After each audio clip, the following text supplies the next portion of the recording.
Hello guys, this is your friend and we are back with a new fanfic.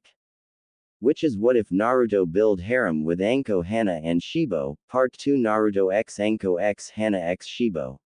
And if you enjoy this fanfic then please press the like button and subscribe to my channel for more fanfic like this and comment for next part. And now let's start the fanfic. Can't wait to see their faces when I smack them with a D rank, Anko thought, laughing to herself as she guided them onto the roof of the building where a photographer was set up. A long line of genin and sensei stood waiting for their photo to be taken.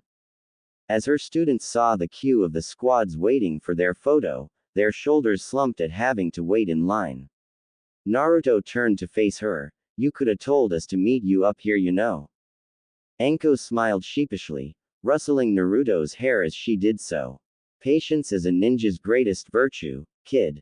Despite the sound response, Hana and Naruto just gave her an unimpressed look whilst Shiho smiled at her sensei's antics, causing Anko to subconsciously label her as her favorite of the three already. Being Hokage meant that he was seen as the most powerful and respected person in the village. One would think that power and respect would be on show every day as a sign of unwavering strength, but in reality, all the title brought him was paperwork. Lots and lots of paperwork. However, this week had been a breath of fresh air for Hiruzen, as with the new shinobi graduating from the academy, it meant that his daily paperwork now included breaks of meeting and officiating the next generation of genin teams. The Jonin sensei were given a week to have them officiated and he had already received his first batch of happy genin yesterday, the visits leaving him with a smile on his face as he was able to watch the best and brightest of this year's crop begin to pave out a future for themselves within the ranks of Konoha. It was at that moment that a knock at his door tore him from his paperwork. "Come in," he called, taking his pipe out from his mouth. Mitarashi Anko entered first, a smile on her face as she led her team into the room. "Good morning, Hokage-sama," she greeted, bowing slightly as she stood in the middle of the room. He returned the greeting with a nod and allowed his eyes to trail over her genin as they entered behind her. His eyes first landed on the young Inuzuka Hana, her brown hair neatly styled in a bob cut with two bangs framing her face, accentuating her striking jet black eyes. The bold red markings framing her cheeks labeled her as an Inuzuka, if her three white ninkin didn't give it away. She donned a beige windbreaker with a fur collar, along with gray form-fitting shorts and a pair of black sandals. If it weren't for the slight fidgeting of her fingers, Hiruzen would have sworn a younger Inuzuka Sume, Hana's mother, stood in front of him. Who am I kidding? Sume would have barged through the door before her sensei at that age, he thought comically. His eyes moved to Hayashi Shiho. Her light blonde hair was casually tied into a loose ponytail, a few strands falling over her forehead protector. Her green eyes sat behind a pair of rounded black glasses. She wore a navy windbreaker that was unzipped, showing off a simple beige t-shirt that went with her burgundy shorts and black sandals. Unlike the Inuzuka beside her, Shiho was a vibrating ball of nervousness as she stood in front of him. The unusualness of standing before the Hokage wasn't lost on her, and it was one she looked at in high regard. He gave her a gentle smile to ease her worries, happy when her shoulders seemed to relax if only a little. The final genin entered and Hiruzen found his smile to grow a little as he looked at the boy he hadn't seen in years. Uzumaki Naruto stood alongside his teammates, his blonde hair kept from falling onto his face as a pair of gray goggles sat on his forehead, and the headband that would normally be there sat around his neck. The unmistakable whisker markings on his cheeks made him stand out. Unknown to himself, they were the result of being exposed to the Kyuubi's chakra along with being its Jinchuriki. He wore a black and orange tracksuit jacket, matching his orange trousers and black sandals. The boy definitely had changed since the last time he set foot in his office. The look of indifference was a stark contrast to the bright smile he would always have on display, and instead of the slouched carefree manner he used to display, he now looked more confident and sure of himself, which made Hiruzen both happy and sad at the same time. "Good morning, Hokage-sama." Both Hana and Shiho copied their sensei, with the latter giving a deeper bow. However, Hiruzen's eyes were still focused on Naruto as they greeted him, allowing him to watch as the boy's face of indifference morphed into a slight frown, jaws set in a tight line and his fists clenched at his sides. A stark difference indeed, he thought, shaking himself from his funk and moved to address the room. "Good morning everyone," he said, clearing his throat. "I hope that you've enjoyed the little time you've had with Anko here." He motioned to the young woman. "It's been great so far, Hokage-sama," Shiho responded, finding her voice. "Anko-sensei put us through our paces yesterday." "Yeah." Uzumaki tore his jacket up because of it, Hana laughed, causing Hiruzen to turn his attention to Naruto once again, his face still unchanged. "Well, at least you managed to go and get yourself a fitting replacement, he asked the boy, who just grunted out an agreement. The girls standing next to him finally took notice of the blonde's weird behavior. The terse reply caused a slight pause in the room as the Hokage was at least hoping for Naruto to answer his question with more words. Anko herself was finally able to visualize the exact relationship between the two, and Hana and Shiho just looked uncomfortable in the silence. Anko decided to move the conversation and added to Hana's comment, "Yeah, they weren't all too happy about jumping into the forest of death," she said, causing Hiruzen to raise an eyebrow at the impressiveness of a fresh genin team. "Ah, a courageous team already," he remarked, putting his hand out. "Then let's get them officiated so that you can build upon that courage, shall we?" Anko nodded, handing over the scroll containing the squad's documents. Both glad that the moment had passed, Hiruzen opened the scrolls and read away, his eyes skimming over the signatures and landing on the new photo that had just been taken on the roof of the building.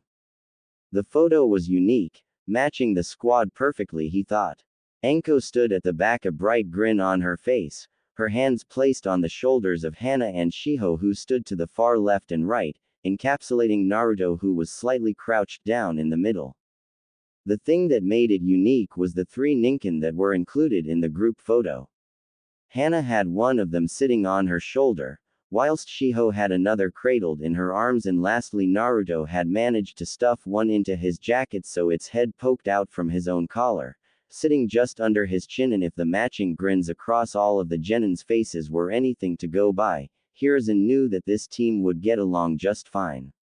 "Unique," he said, voicing his inner thoughts and smiling when one of the pups barked at his choice of words.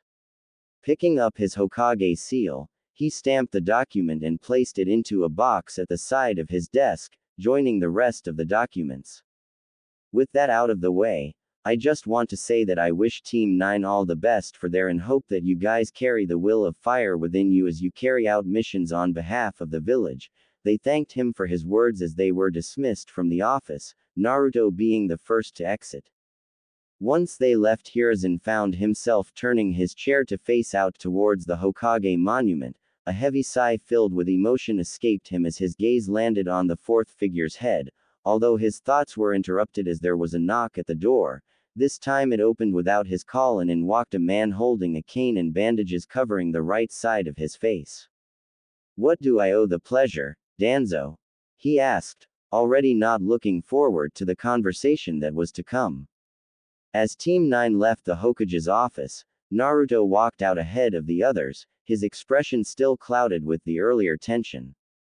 Anko watched as he descended the stairs, allowing herself to mull over the situation.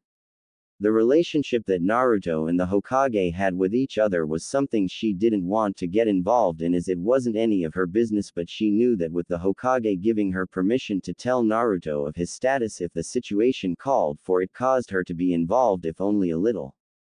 Not telling the kid what he was definitely wasn't the choice she would have made. An oblivious Jinchuriki is the same as an out-of-control Jinchuriki in her book at least, but she wasn't going to argue the Hokage's word. However, as they neared the exit, she decided to herself that if what the Hokage had told her before, with Jiraiya being the one that was going to speak to him, she promised that if he didn't appear in the near future, she would bring it up to the Hokage. If she was in Naruto's shoes, she would want to know everything, and she believed he ought to learn everything sooner than later. Already feeling sappy for the brat, she thought, Quickening her pace, as Naruto reached the doors to leave, she swiftly moved to his side and put him into a headlock, laughing as he struggled to get out of it. "Come on, Naruto," she said, turning them both so the rest of the squad could see them. "You can't be getting all moody on us on our first day as a team, can he, ladies?" Shiho laughed, while Hana shook her head smiling. "No, he can't, sensei," she said, getting barks of agreement from her companions. "Exactly, so how about we go beat the shit out of each other for a while? It certainly is a beautiful day for it, don't ya think?" Onlookers passed by, some looking annoyed while some looked at the situation in jest. Naruto himself muffled out a response, causing Anko to loosen her grip a little to let him speak. "What's that? I can't hear ya." "I said fine, let go of me then." "That's not good enough, brat. I need more passion than that," Anko said, motioning with her head for the girls to follow her as she continued walking ahead. Naruto let out a growl at the embarrassing position he was in. "I'm gonna kick your sensei," he managed to get out, causing Anko to tighten the hold once more. "Ha ha ha, now that's more like it, kid, although I wouldn't make promises you can keep. It'll only hurt you in the end." Hana and Shiho just smiled at the situation as they followed along. While they didn't understand why Naruto was acting that way in front of the Hokage of all people, they were just glad that Anko had managed to lighten the mood. They were sure that the more they got to know each other, they would find his reasonings for the way he acted. Shiho herself believed that it would also answer her questions of why he was treated the way he was. Even now, as they walked through the village, people were giving both Anko and Naruto a wide berth. However, this time she would chalk that up to the fact that their sensei was howling with laughter as she dragged Naruto by the head across the village. Hidden beneath his sensei's coat, Naruto's lips curled into a small, genuine smile. It had only been a day, but Anko was already proving herself as someone he could trust. Despite the firm grip on his neck, he understood that she was doing it to cheer him up, and there weren't many people Naruto knew that would go out of their way to make him happy. "Hey!" Anko yelled, interrupting his thoughts. "You'd better not be falling asleep on me, brat." Naruto's train of thought slowly faded as he felt Anko slide a wet finger into his ear. "Ack, you bastard. There we go," Anko laughed, wiggling her finger, prompting Naruto to yell and squirm in response. "Thought you'd gone mute for a second." After a good 5 minutes, Anko eventually let up on her hold on him, only to run as he chased after her, causing the rest of the squad to play catch up. Their chase came to a stop when she led them into an empty training ground, devoid of any trees or foliage. Anko grinned mischievously as she looked at her team, her arms spread wide. "This is the perfect spot for me to test your guys' ability, so let's go. Come at me with everything you've got." Hana, Shiho and Naruto exchanged eager glances, their enthusiasm evident on their faces. Naruto, still standing at the front of the group, nodded and wasted no time in leading the assault. "Your funeral, sensei," he called out. Hana flanked him with the dogs as Shiho broke off from the group, taking off to the right of the fight to encircle their sensei. Anko grinned as they approached, already happy that they were working as a unit. "Don't get why," she yelled back, throwing a hail of shuriken at Hana and Naruto, rushing to meet them head on. Naruto grunted as he clashed with the woman, jabbing out with his left hand and attempting a grab with his right. Anko sent a powerful low kick to his front leg, causing him to stumble and get sent back into Hana as she front kicked his chest. Entangling himself with the Inuzuka, he allowed her to take point, as her dogs had Anko surrounded already. On Hana's call, Naruto watched the triplets attack at the same time, only for Anko to leap up and use one of the dogs to spring forwards and hit their master with another frontal kick. Not wanting to be tangled again, Naruto twirled past her and sent forth a kick of his own, annoyed when she softened the blow by rolling with the kick.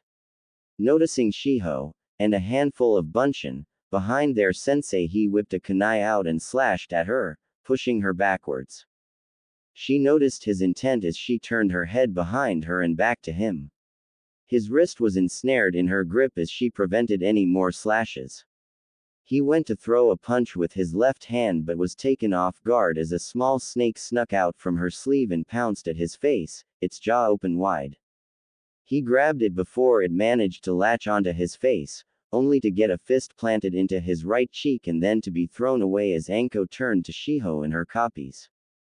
He lay there for a moment, the snake still wriggling in his hand, and got his breath back. Charging in one-on-one wasn't working and the three of them taking turns to attack her wasn't working either. They had to do it together at the same time and even then, he wasn't stupid to think it would work, they were just out of the academy. Rising to his feet and tossing the snake away a good enough distance away, he watched on as Hana and Shiho must have come to the same conclusion as himself as they were both attacking from two different sides at once. Deciding to join them, he took Shiho's earlier idea and brought his hand into the familiar seals for the clone jutsu. 6 doppelgangers appeared around him, and he charged in once again. Hana and Shiho noticed him, causing their sensei to as well. Turning, she caught 7 copies of himself rushing her at once.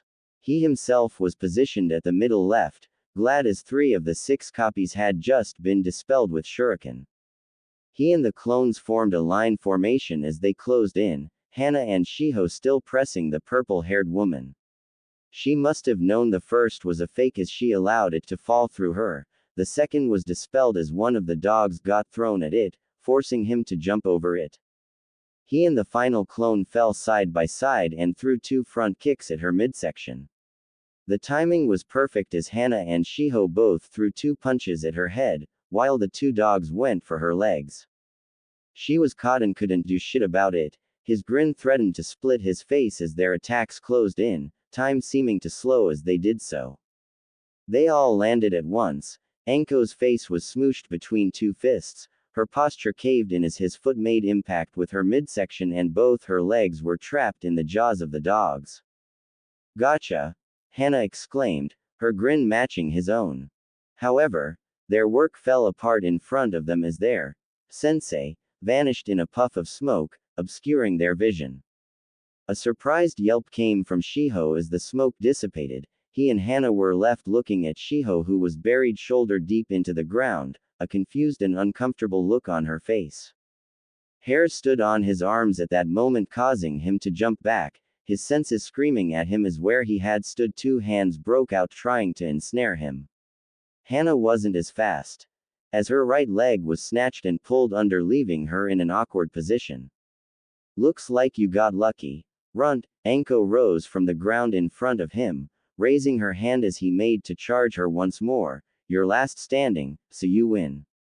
Confusion was evident on their faces as Anko laughed. Well, I did say that you would be sparring with each other, so, this makes it easier, she said, turning to Hana and Shiho, the latter being dug out of the ground by 3 dogs as Hana was now standing. You 2 got caught first, so you're sparring each other. Specs, your taijutsu is the worst of you 3, but it's an easy fix, she said, glad that the girl seemed to not take offense as she nodded. You both spar together and try to learn from what Hana's doing, she's throwing moves that work with her size. Remember, it's a spar, so don't hit as hard as you were with me just now. She looked down at the 3 dogs. You 3 need to sit out for a bit, so go do dog things, she finished lamely. The triplets barked and lay down, causing Hana to facepalm. Right. Anko clapped her hands. Get started while I talk with Blondie. Hana and Shiho moved away a good distance as Anko turned to him. You and Hana are on the same level when it comes to taijutsu, but if the dogs aren't with her, then you take the cake, she said. Naruto nodded in agreement as he had already believed that to be the case. So, the only way you can get better at taijutsu is through experience at this point, which you will get as you take missions outside the village. Yeah, that makes sense. Just gotta make sure I don't get my skull caved in if I come up against someone out of my league. His pragmatic response got a snort from Anko. Yeah, that comes with being a ninja, kid. Although it won't always come down to a taijutsu match, and as I said yesterday, you're gonna be the powerhouse on the team. At the mention of his role, he failed to contain the excitement that grew on his face in the form of a smirk. So what? You're gonna teach me jutsu instead of sparring? He asked. If he was being honest, it was a little unfair sending his other teammates away to spar whilst he was getting a one-on-one from their sensei. However, the bark of laughter from his sensei gave him a feeling that he was wrong.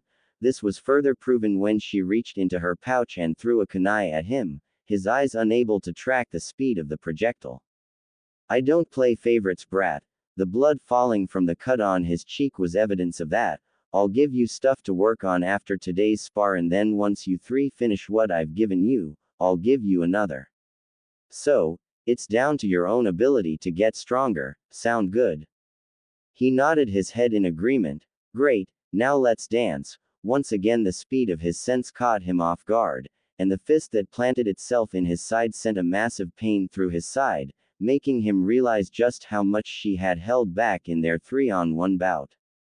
I am beginning to hate you, he wheezed. His legs were swiftly swept out from underneath him, leaving him to look up into the amused eyes of Anko. Meanwhile, concealed amidst the dense foliage near the border of the land of fire and the land of wind, two figures knelt in perfect seiza, their forms obscured by the enormous oak trees that shielded them from prying eyes. The silence of the forest enveloped them as they sat with eyes closed, each holding a hand seal as they focused on holding a jutsu. Both figures sat in the same getup, black cloaks with red clouds and a straw hat obscuring their identity from those they would pass. However, at that moment the seal they had been holding was released, allowing for their eyes to flicker open. One figure possessed eyes that resembled golden slits, akin to a snake's gaze. The other's eyes were as chilling, if not more so than their partners, as they burned with an intense, almost hypnotic crimson hue. Their pupils were encircled by the unmistakable presence of 3 spinning tomo, a symbol of the infamous Uchiha's Sharingan. They rose to their feet and departed their secluded clearing in silence, merging with the public road leading them further away from the land of wind deeper into the land of fire. A signpost ahead indicated that Tanzaku quarters, still several hours away, would be their first destination. The Uchiha broke the silence as they turned from the signpost and began walking, not even glancing at his companion. We will keep to the roads at an even pace to prevent running into any squads from Konoha. Behind him the man adjusted his hat as he followed. Wise choice, we wouldn't want to slaughter innocent Konoha nin now, would we? The Uchiha turned, his hat raised slightly to stare into the eyes of his companion, an unnerving look on his face. Have you got something to say, Orochimaru? Kukuku, not at all, Itachi-kun. I'm just thinking of what's best for the mission we have been given. He laughed, clearly undisturbed by his partner's threat as they both continued down the path, the sun beating down above them as they did so. Anko leapt effortlessly from rooftop to rooftop as her eyes scanned the horizon of the village as she made her way to Ichiraku's, the unofficial meeting spot for her squad. The past month had definitely been a productive one, and despite her initial worries in becoming a sensei, she found the experience to be great. Being able to pass on her skills to others wasn't one she thought she would find enjoyment from, but watching her students take to new jutsu like a fish in water gave her a feeling of accomplishment that she hadn't felt in a long time. She had watched as Hana, Naruto and Shiho grew from a good crop of genin that would have gave a chunin a tough time in a fight to a solid unit that would give a seasoned chunin a run for their money. Hana, along with her ninkin, had managed to strengthen their collaboration jutsu. Now they were able to carry out their techniques at a faster speed, leading to a much deadlier outcome than before. While she couldn't help her with clan techniques, Anko had managed to add to the girl's tracking knowledge and put her and the pups through the ringer with taijutsu sparring. She had forced the girl to be without the triplets for the majority of her tracking training with her, as she ingrained into her that she might not always be with her ninkin, and it was stupid to waste her Inuzuka senses by relying too heavily on their companionship. Naruto was easy to teach, she found. The boy had a chin on him, and every time he got put down, he would roll with it and give it back tenfold, or try to when it came to sparring with her. Teaching him ninjutsu had been something she believed few would witness in their lives. He had picked up a few jutsu fairly easy, which was good for a rookie, but that wasn't the impressive part. Whenever he couldn't get something down, he would put enough chakra into a technique to brute force it, and, even she who wasn't a sensor, was able to feel the chakra he wasted in doing so. Once the jutsu was brute forced, he would manage to work backwards on the technique, and not long after he was able to get it down to the point that using it in battle would further build on his experience. Despite the boy's progress this month, it was Shiho who impressed her the most. Anko knew that Shiho had confidence issues. She constantly compared herself to Hana and Naruto, and in doing so she kept thinking that she was leaps behind the other two because she wasn't as good of a fighter as them. Anko decided against telling her that she wasn't leaps behind and instead used that fire in her eyes to push her the most this month. Over the month she had finally been able to go toe-to-toe with Naruto and Hana in sparring. Her taijutsu was what had lacked before, but now the gap was closed, and the confidence boost the girl got from it propelled her into believing in herself more, resulting in a few genjutsu techniques being learned along with slightly being able to use a small ninjutsu to pull moisture out the air. Pausing on the edge of the rooftop, she halted her thoughts and observed Ichiraku's from across the street.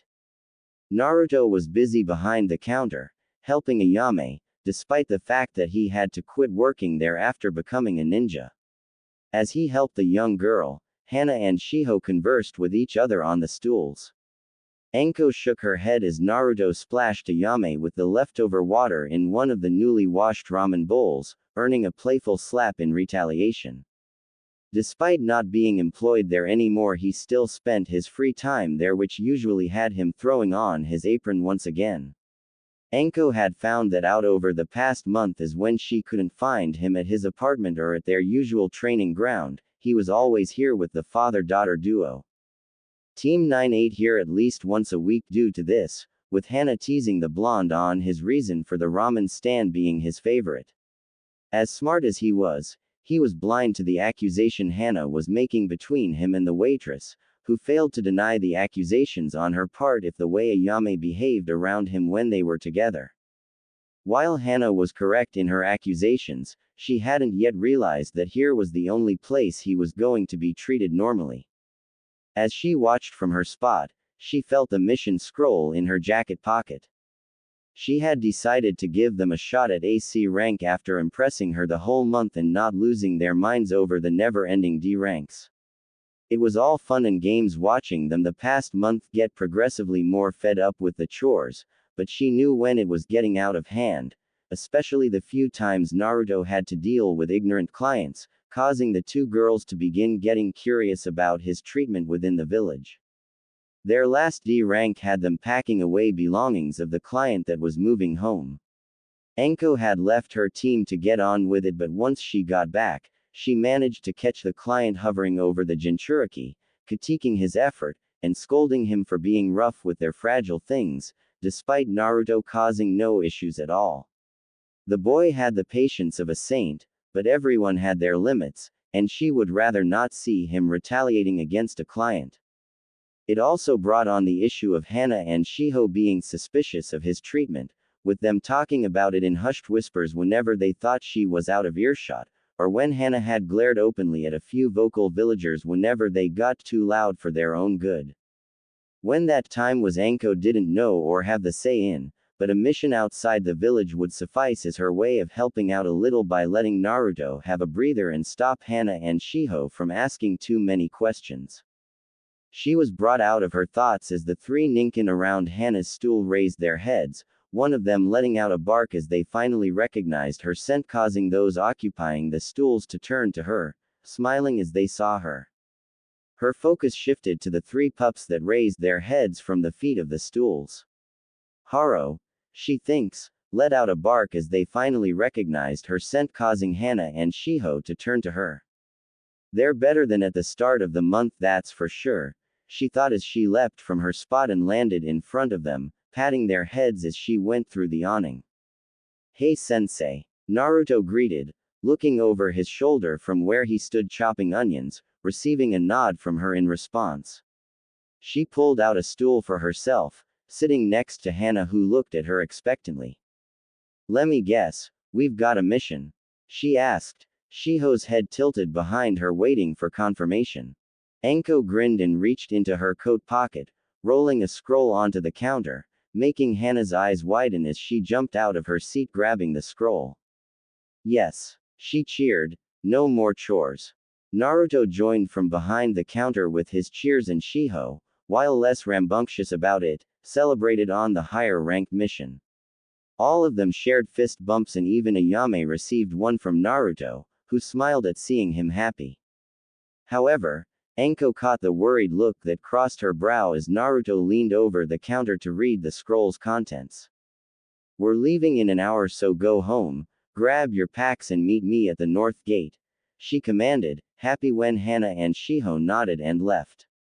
Naruto hung his apron on a peg, said his goodbyes to Ayame and threw one into the back to Tuki, before he gave a two-fingered salute and left in a shunshin, the Norin curtain swaying with his departure.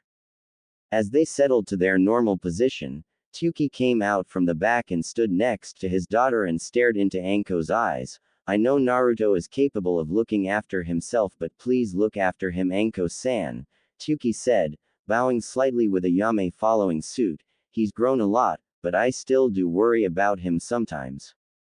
Anko chuckled, rising from the stool, slightly abashed at the respect she was being given. Don't worry about it, we'll be gone a week max, she assured, making to leave the stand herself, catching Ayame's eye before she exited. We'll be back before you know it, trust me. It had taken Team 9 a day and a half to navigate the unfamiliar terrain, with Anko relentless in pushing their endurance to the limits. Although this was their first venture beyond Hai no Kuni, Anko refused to ease their pace. She was determined to teach them to push past their limits, ensuring they wouldn't become liabilities in the field. As the squad crossed the border into Yu no Kuni, the pungent sulfuric smell invaded their nostrils as they approached Yugakure, the village hidden in hot springs. The once militaristic village had transitioned into a pacifistic tourist destination, capitalizing on its renowned hot springs. Their current mission, a simple C-rank retrieval task, aimed to retrieve the delivery of supplies for a client back in Konoha. Anko monitored her genin as they traversed the trees, jumping from branch to branch. With a raised fist, she signaled them to stop. We should take to the ground from here on out, she advised, dropping to the foliage below. We don't need Yugakure shinobi thinking we're a threat. Following her lead onto the gravelly dirt road, Team 9 realized that they weren't far from the village as an imposing torii gate stood out in the distance. The large wooden structure stood tall as a landmark amongst the sulfuric clouds rising around the land. The sun was low in the sky as they approached the gate. A warm golden glow shone through the gaps of the gate, casting the squad in a ray of light as they approached the check-in station. Naruto took in the slight serene moment, inhaling deeply the smell of sulfur in the air. Glad you're enjoying the smell, Hana chimed in from his side, a hand rubbing at her nose. This place reeks. Her three ninkin whined at her feet, agreeing with her. It's not that bad, Naruto defended, squinting at the brief ray of light that blinded his eyes. Yeah, that's 'cause you have a weak sense of smell, Hana retorted, her chest puffed out with a sense of clan pride despite the situation she was in. I guess so, Naruto shrugged, a smirk on his face. I would hate to have your sense of smell every time I took a shit. That's disgusting, Naruto-kun, Shiho chided at the blonde's crass remark.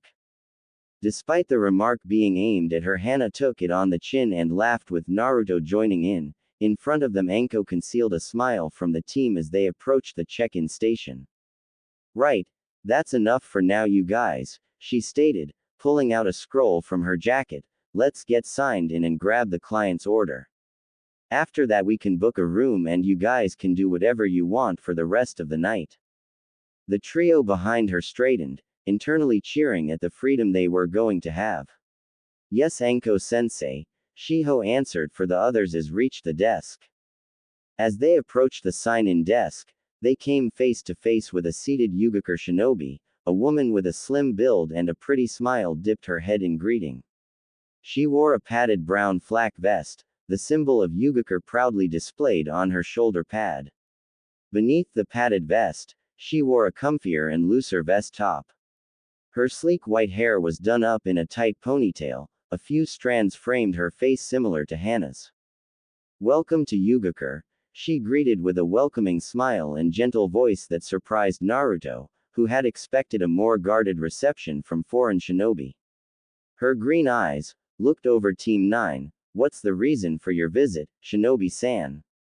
Anko, accustomed to the formalities, presented the mission scroll containing her team's identification. "We have a mission to retrieve some goods for a client back in our village," she replied, handing over the necessary documents to be allowed entry. The woman inspected the documents, her sharp eyes roaming the page with a practiced eye. "Thank you for your cooperation, Anko-san," she said, handing back the documents. "Feel free to explore the village and enjoy your stay. If you need any assistance, don't hesitate to ask any member of our forces." Anko nodded, with Shiho giving a slight bow behind her, motioning for Team 9 to enter the village. Upon passing the Torii gate, they were met with the enchanting features of the village. Soft glows from lanterns illuminated the cobblestone pathways, wooden bridges spanned the small canals that crisscrossed the village. The houses and buildings were that of small townhouses. Dark wooden roofs with intricate carvings and latticework added to the elegance of the village as villagers passed them by, wrapped up in comfortable clothing. Everyone held faces of tranquility as they bobbed along, many looking at the small stores and street stalls as they did so. Even as they looked over the low buildings, they could see majestic cliffs that had their own sulfur clouds rising from them. A truly tranquil effect befell over the village. The gas illuminated by the lowering sun added an otherworldly hue over the area. The unique charm of Yugakure, with its elegant townhouses, cobblestone paving, wooden bridges, hot water canals and lantern-lit pathways painted a picturesque scene that set it apart from the energy back home. Anko smiled at the reactions of her genin. "Nothing like back home, huh?" she asked as the team watched a few kids squeal at the three ninkin as they passed by, their parents holding them back from running over. Naruto, all too accustomed to the wary glances and hushed whispers that would follow him back home, found himself in an unfamiliar situation. Vendors called out cheerfully, inviting him to explore their wares. Children didn't get pulled away, instead, their curious eyes followed Team 9 with interest. People nodded in greeting, acknowledging them with a kindness Naruto had only ever experienced within the Ichiraku's stand. In the streets of Yugakure, he realized something that left an unsettling thought within his mind. For once in his life, he wasn't met with the weird and unwarranted looks he faced back in Konoha. Here, in this foreign land, he was just another person. As Anko's question lingered in the air, Naruto cleared his throat, ignoring the feeling in his chest. "Yeah, it's nothing like Konoha." After they managed to track down the location of the store, the sun had begun to set across the horizon. Anko had managed to find reasonably priced lodgings for the night, managing to get 2 rooms so that Naruto didn't have to share with her and the girls. She hadn't missed the meaning behind Naruto's statement earlier, and she knew that as soon as they got back home the kid would most likely push for another few missions outside of Konoha, and she couldn't blame him for it. She couldn't begin to understand the feelings that he must have at the moment, but she allowed them to do what they wanted for the rest of the night so that they could all experience the world outside the walls of Konoha, and she would be lying if she didn't do it more for Naruto's sole benefit. While she had wanted them to experience the village for themselves, she was currently trailing Naruto, who had notified her that he was going to look around for a bit before calling it a night. She knew it was up not letting the kid have some privacy, but she wanted to keep an eye on him. So, she kept her distance from afar, using the bustling crowd to hide herself along with a small transformation jutsu to change her hair color and turn her forehead protector into a cloth headband. She could tell from her position that Naruto was just soaking in the experience as he strolled down the lantern-lit streets of the village. A vendor called out to him as he passed his stand, causing Naruto to stiffen slightly at being called to. She watched as he approached the stand and chatted with the man, who was trying to goad Naruto into participating in a can toss game. He shrugged his shoulders and handed over the ryo, receiving a few balls to throw at the targets. A few people stopped to look at his attempt. A little girl stood next to him cheering him on. To the surprise of the onlookers, he tossed the first ball with enough force to smack all of the cans off the shelf, causing a few to clap their hands at his skill. The stall owner handed over a large stuffed rabbit, albeit begrudgingly. Naruto rubbed at the back of his neck as the little girl next to him babbled to him. Anko chuckled slightly at his discomfort. The mother tried to move on, sending Naruto an apologetic smile, but he surprised them both and even Anko herself as he handed over the stuffed animal, patting the little girl on the head before saying his goodbyes and continuing his stroll down the street. Anko smiled at the little heartwarming interaction as she passed the mother and daughter, continuing to keep the same distance between herself and her genin. The fact that he was already having such interactions with strangers within a day of arriving in Yugakure left a bad taste in her mouth. She moved to follow him, passing by the mother and the ecstatic daughter who was looking as if she had the world in her arms. Following him didn't continue much longer, as at fate would have it the ramen nut eventually found himself a seat at a small ramen stand. Anko shook her head at the boy's fanaticism for ramen. She wouldn't put it past him and say that he had sniffed it out. Deciding she wouldn't mind a bowl of ramen, Anko released the transformation jutsu and approached the ramen stand. Of course, you would end up here. Saw it and couldn't resist the pull it had on me. Naruto turned to her with a smile. What are you doing here? She slid onto the stool beside him. Thought I would get something to eat and saw you here. Decided I would join you. The old lady running the stand turned around to both of them. Both Naruto and Anko gave their order before she turned again to prepare their meal. So how are you finding the mission so far? Anko asked her student as they waited. It's okay, I guess, he replied, resting his back against the stand as he looked to the streets. It's just a glorified D rank but without the hassle. Anko laughed. Wait until you're having to play bodyguard to some merchant, then, you'll be begging to do a D rank.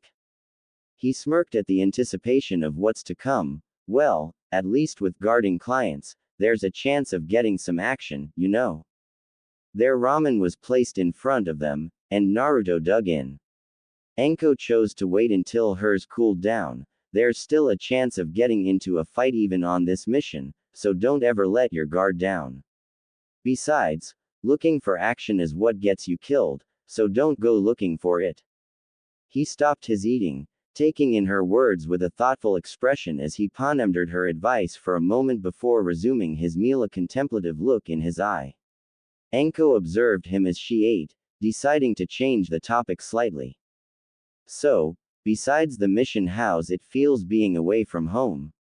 She asked, sipping the broth of her ramen.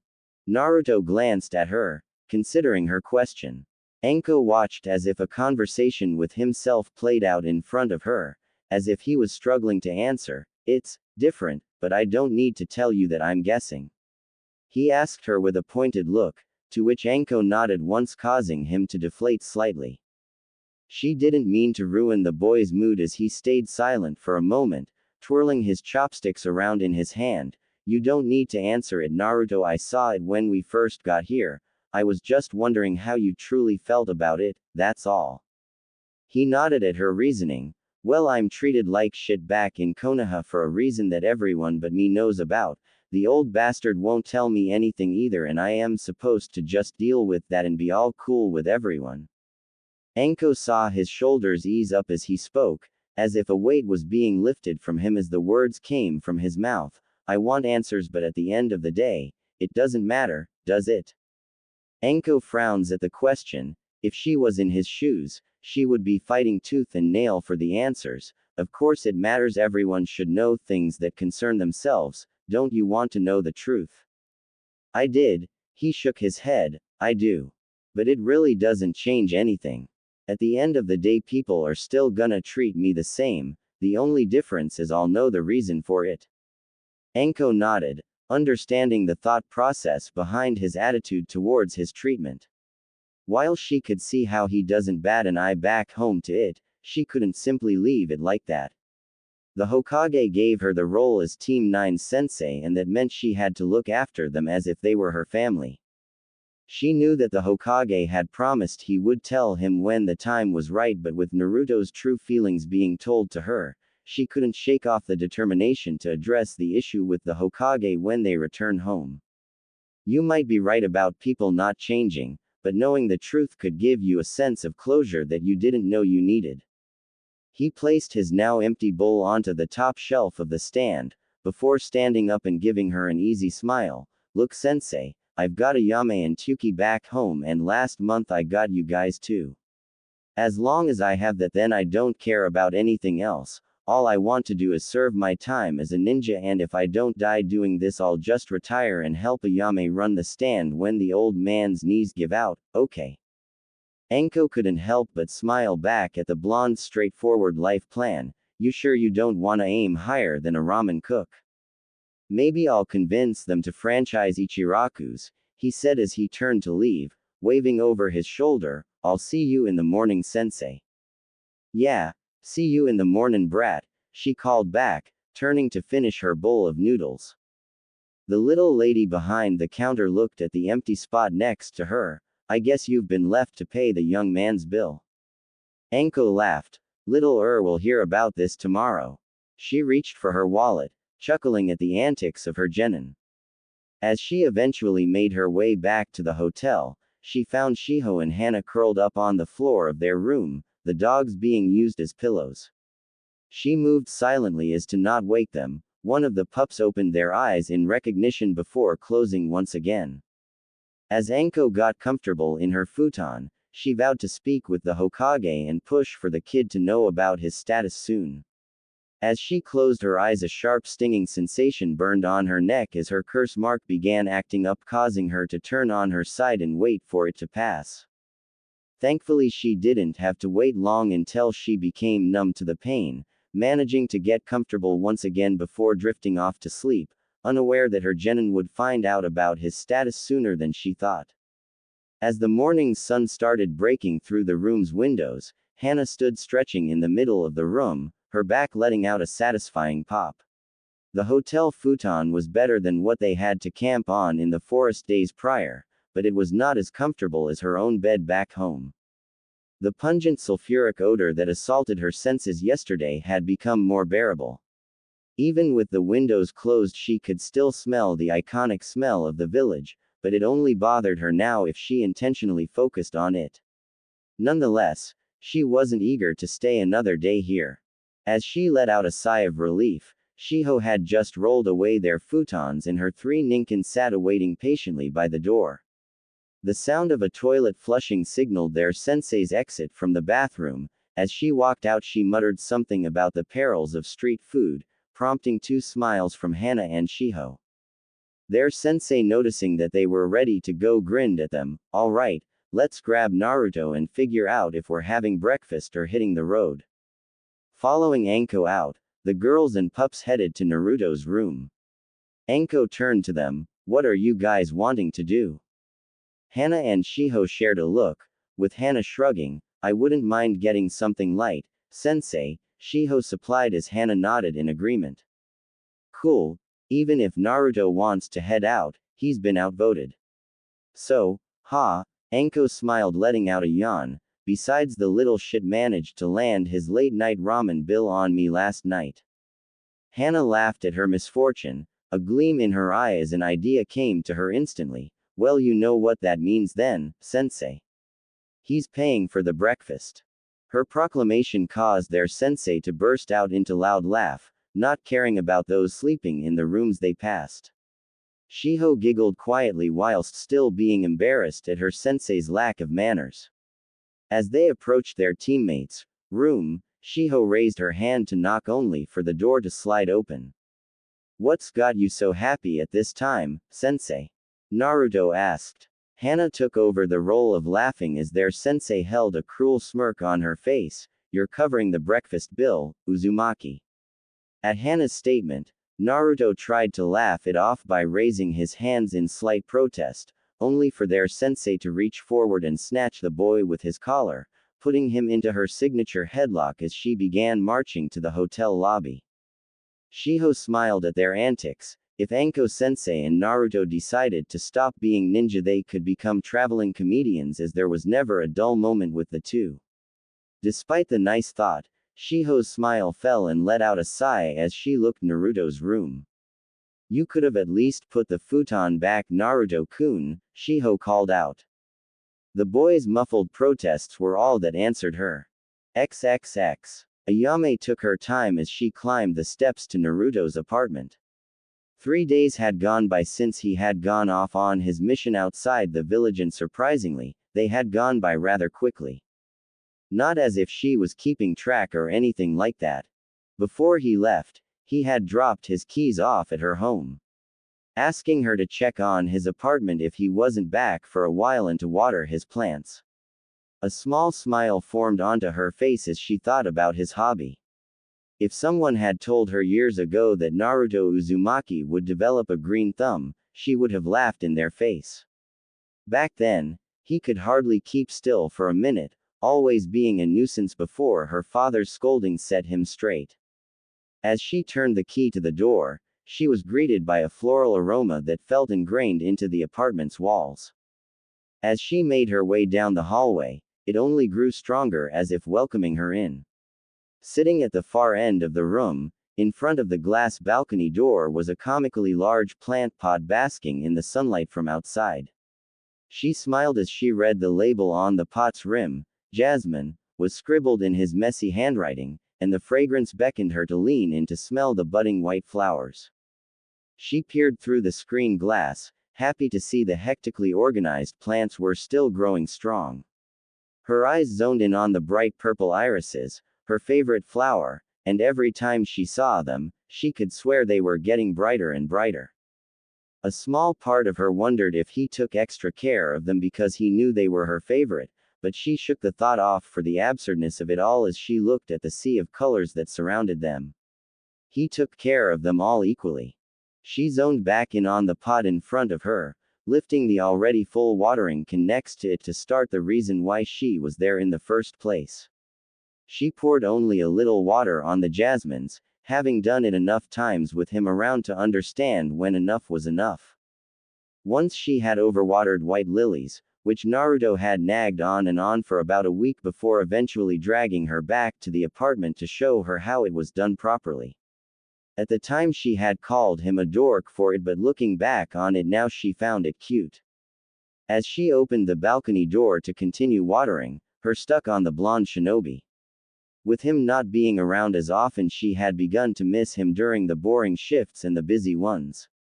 He wasn't there to add his charm to the mundane tasks that came with running the stand or wind up her father when he felt like pushing his buttons. It wasn't as if she didn't see him every day either. He would sometimes appear in the mornings and help them open up before he would be off to meet with his team. Other days it would be after he completed his missions, or even during them when he forced his team to have lunch at the stand. The fact he had managed to make friends that wasn't just her made her happy as well.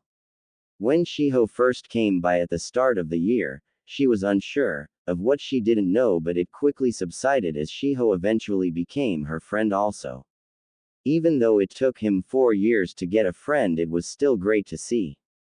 Now with him being on Team 9, he, and by association her, had managed to have another friend in Hana along with having a mentor in Anko. As she continued thinking about him, a weight settled in her chest. He had only been a shinobi for a month, and yet he was already moving on in his career as his sensei saw them fit enough to take missions outside of Konoha, which meant that his promise to her would always be on her mind at all times. She had known it would happen before he had even graduated from the academy, but the reality of it settling in brought forth something she hadn't paid attention to since she had known him. His recent absences and surprise appearances had her feelings for the blonde shift in ways she wouldn't have thought of before now. Every time she sees him now, it's as if the air around him takes on a different quality. There's a flutter in her chest when he laughs with her. Her face hurts from the smiling he causes her to do. When he would tell her of his day, she would take in every word as if it was gospel.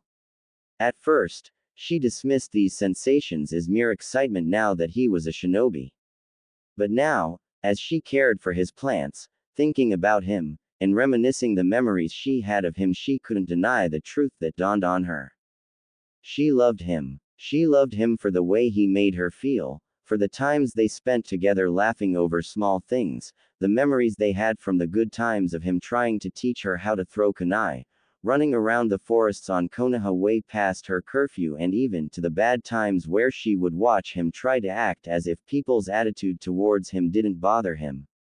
She admired his tenacity and resolve in those times though, and it was what inspired her every day to move on in life and not care what others thought and stick by him. However, despite her emotions, she was petrified to even act on them. He was her only friend, and the question of whether Naruto saw her only as a friend was frightening. The thought of confessing felt freeing but also constrictive. Despite her emotions, she was scared to act on them. What if he only saw her as a friend? Messing the friendship they had would be unbearable. Yet, the thought of her confessing her feelings left her feeling weightless. As she made her way back inside, setting the watering can down, she made a silent vow to herself to find the courage to act on her feelings. If he only saw her as a friend, then she would continue to be someone he could rely on whenever he needed her, but if he also shared the same feelings as her, then she would make sure that she dedicated herself fully to the new step in their relationship. With a newfound sense of purpose, she left his apartment, locking the door behind her. The weight from before now felt lighter, as a quiet determination now replaced it. XXX. Hana's amusement never left her face as they sat awaiting their breakfast. Across from her, Shiho sat similarly enjoying the situation. The bill had come to a hefty amount for a breakfast, but the Ninkin had to eat as well, and their sensei had pointed out that they would need gruel for the road, so as the old lady who ran the humble cafe set off with their order, the blonde Uzumaki didn't feel too happy. "You could have at least got the mutt's food to share, you know," he grumbled as he rested his hand on his cheek. Almost as a laugh, the three dogs at her feet barked at his rude remark.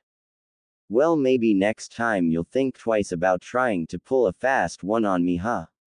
Their sensei chimed in. Hana could tell by the look on his face that he was putting on his frustration at this point, if the smirk he tried to hide in his palm was any consideration. The woman came back with a pot of tea and a few cups before leaving again, opting for Anko to pour the tea for the table. As she sipped her tea and let out a relaxed sigh, she leaned over towards Naruto, a manic smile on her face. "You know, once we're back in Konoha, I'm thinking about upping your training." "Yeah?" Naruto didn't match her smile, but his gaze sharpened as he leaned closer. "What are you planning, sensei?" Hana turned to her Ninkin, ignoring the conversation that would no doubt take longer than needed, and began petting them. Shiho also turned to them, smiling at the interaction. "What are you doing once we're home, Hana-chan?" Besides Anko-sensei no doubt giving us more relentless training, she thumbed over to the conversation next to her. "I think my ma is wanting me to help Kiba with training his pup." Shiho smiled. "How's Kiba-kun been enjoying the academy?" Her question received a loud bark of laughter along with a shake of her head. "The runt hasn't stopped complaining about how boring it is." Shiho giggled, her eyes briefly looking at Naruto. "He sounds like Naruto." The days when Funano-sensei would drone on about shinobi history, he would always complain about it. "Yeah, I was in the same boat." She finished patting the dogs as she noticed their food coming to the table. "What are you doing when you get back?" Their breakfast was placed in front of them. The full table thanked the lady before going back to their separate conversations, Shiho herself looking at the ceiling pondering her plans. "I think I might go see the new Princess Gale movie that came out last month." Hana snorted, a teasing tone to her voice. "Seriously? You like those movies?" Shiho shrugged, smiling back unfazed at Hana's tone. "Yeah, they're fun. You can come with me if you'd want to." "I dunno. Never been a big fan of movies if I'm honest," Hana replied, taking a bite of her grilled fish. Well, if you do decide to come, I'll pay, Shiho smiled, taking a sip of her soup, and if you like it, you can pay for the next one whenever it comes out. Whilst Hana mulled over the offer, Anko and Naruto were still in conversation about training next to them. However, both conversations paused as the door to the cafe opened, a chime of a bell sounded out across the cafe. Their training of always making sure of their surroundings kicked in as the newcomers appeared in the doorway, donned in single-sleeved black cloaks with red cloud patterns adjourned across it. Both figures' faces were hidden by the large straw hats that obscured their faces from being seen. Kukuku, the atmosphere at the table shifted immediately as their sensei's hand went straight to her neck, a troubled look on her face as she eyed the front figure at the doorway. Their hand lifted to push the straw hat up, revealing a set of gold snake-like eyes that bore down on Team 9, immediately provoking a fight-or-flight response from them. I thought I felt your presence nearby, Anko-chan, the newcomer said, their voice full of twisted delight. You even brought along your little genin, how wonderful. A tongue snaked its way out of the person's mouth as he hit his lips, like a predator eyeing its prey. Team 9 was too frozen to move, the dogs beneath Hana's feet were shaking, also being affected by the aura the figure gave off. The other cloaked figure behind him, standing outside the cafe, hadn't moved at all, only observing from the slits in the straw hat. Hana's breathing grew heavy, the answer to Shiho's proposal lost in her throat as the new situation unraveled. Across from her, Shiho gripped at the table to try and steady her shakes, and even Naruto, who was next to her, was clenching his fists. A kunai held in one showed he was at least slightly ready for something worse to happen. Anko let out a shout of fury, before hailing a barrage of shuriken at the entrance, not even turning to them as she charged the figure. You three get yourselves out of here. Now. Her action caused them to snap out of their funk. Naruto turned to them and nodded before running out of the cafe, with Anko set on fleeing once they had left. Anko's hail of shuriken had caused laughter to escape the man as he jumped back onto the main road, his partner standing eerily still at the cafe entrance, not even stopping Anko as she made to attack. As the girls followed Naruto to the doorway, they heard the voice of Anko's opponent call out to his partner, I'm sure you can keep the children interested whilst I catch up with my old student, Itachi-kun. The name drop of the new opponent caused Anko to turn her eyes away from her opponent to look wide-eyed at the man standing next to her genin. Her call was cut off as her opponent appeared next to her and kicked her halfway down the street, her body bouncing along the cobblestone path. Naruto, being the first to the door, turned to the man, now named Itachi. He quickly positioned himself so that Hana, Shiho and the Ninken could get out of the door, whilst he himself threw a kunai at the man, followed up by a kick to the stomach. His eyes bulged out of his head as the man easily moved his head to the side, dodging the kunai before raising his hand up to grab his foot. It was then Itachi's hat raised slightly, allowing for a set of red spinning eyes to stare back at him, almost glowing from beneath the hat. Since you've already caused a commotion, I guess I'll have to make sure you don't make it worse. The monotonous voice of Itachi spoke from beneath the high cloak, tossing Naruto's foot down to the ground. At least it allows us a chance to gauge the ability of the Jinchuriki. No doubt Leader Sama will be interested in that. As he finished speaking, Hana and Shiho could only watch on as Itachi repaid Naruto's kick with one of his own, this time too fast for them to keep up with, as they could only watch on as Naruto let out a grunt of pain as he sailed backwards into the cafe. Hana and Shiho once again stood still, unable to process their situation. Moments ago, they were conversing about regular things and looking forward to be going home and completing their first mission outside of the village, but now as the red eyes of the man in front of them spun in their direction, they both shared the same feeling. They might not make it home. XXX. Naruto's head spun as he moved to stand, wincing at the sharp pain that came from his ribs. No doubt, a bruise was already starting to form from that kick, or worse. He couldn't dwell on the pain, knowing he had little time to rejoin the fight. The only issue was that he instantly realized these guys were out of his league. If his sensei's reaction to them was any consideration, they might be out of her league too. That thought scared him. Scanning his surroundings, he spotted the back door to the cafe he had been booted into. All the civilians in the front of the store had fled, but his eyes met the old lady who had taken their order. She sat wide-eyed underneath a prepping table, staring at him. Realizing she was in harm's way, the man who had attacked him entered the front of the store. He had to act fast to get the old lady out of danger. Although he was in a dangerous situation and last night his sensei had warned him about seeking out fights, Naruto couldn't help the giddy sensation that flowed through him. Yes, he was scared, but he would finally be able to find out how he fares in a real combat situation. So, despite the situation he found himself in, his heart began beating like a wardroom and his blood began fueling the energy to go all out. First save the woman, he instructed himself. Faster than he thought he was capable of, he tossed a smoke bomb through the service window. The smoke quickly pillowed the front of the cafe, allowing him to snatch the old lady up and charge to the back door. Once she was clear of the area, then he would test himself. Bursting through the door led him to a back alley connecting nearby stores, with trash cans lining the entire alleyway. He turned to sprint to the main street and drop the lady off, only to find the cloaked figure already there, waiting for him.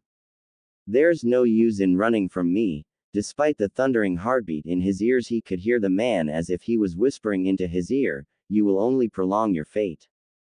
That, he thought defiantly, turning the opposite way and pulsing chakra to his feet, adding extra for the weight of the woman in his arms, and launched himself onto the roofs. Once his feet landed, he wasted no time charging forwards once more. A small glance back showed that the man wasn't following him. However, upon turning back around, he was standing right in front of him once more. This guy was fast. Too fast, and Naruto was only putting this woman's life in more danger. He should have just left her in the cafe, but he didn't know if the man was going to unleash a destructive jutsu within the place to hurt him.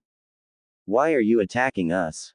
he shouted to the eerily still man, his straw hat keeping his face hidden. "My partner is difficult to keep under control." There was movement under the cloak as the man pulled an arm out of the neck, allowing him to undo half of the buttons on his cloak, letting his arm rest out. "So, while he checks up on his old student, I'm left to make sure you guys don't interfere." Naruto's gaze narrowed as the figure reached up, casually tossing the straw hat to the side, revealing his face. Naruto's eyes widened as he took in the appearance of the attacker. The man before him wore a slashed Konoha forehead protector, signifying his broken ties with the village. His gaze traveled over the high collar of the cloak, meeting the other man's unusual eyes. The crimson of the man's eyes was intense, giving off an aura of superiority as he looked into them. His pupil was surrounded by 3 tomo that were spinning in a hypnotizing way. The man's words and appearance finally hit him. If Anko was facing off against her old sensei, then that meant that these guys were at least Jonin level, both hailing from Konoha. The red eyes that captured him with his stare sent an icy feeling of dread to his stomach. This guy was the one who wiped out his clan in a single night, only just 2 years ago, mowing down innocent civilians and experienced shinobi.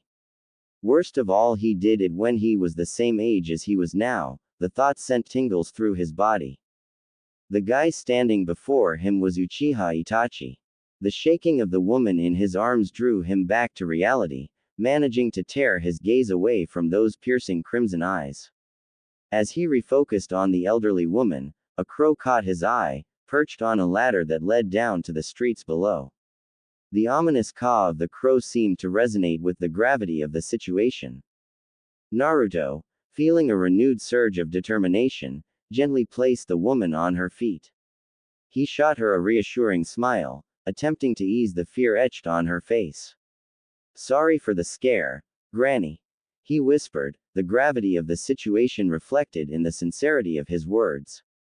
The woman, albeit still visibly shaken, scuttled away as fast as her old bones would let her. Naruto turned back to face Itachi, his heart rate continuing to skyrocket as he awaited what was about to unfold.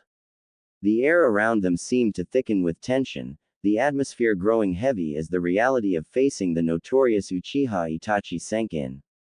The crow, perched on the ladder, observed the unfolding scene with a watchful eye. Its presence added an eerie touch to the moment. Naruto's breath hung in the air, and every passing second seemed to stretch into an eternity as he stood.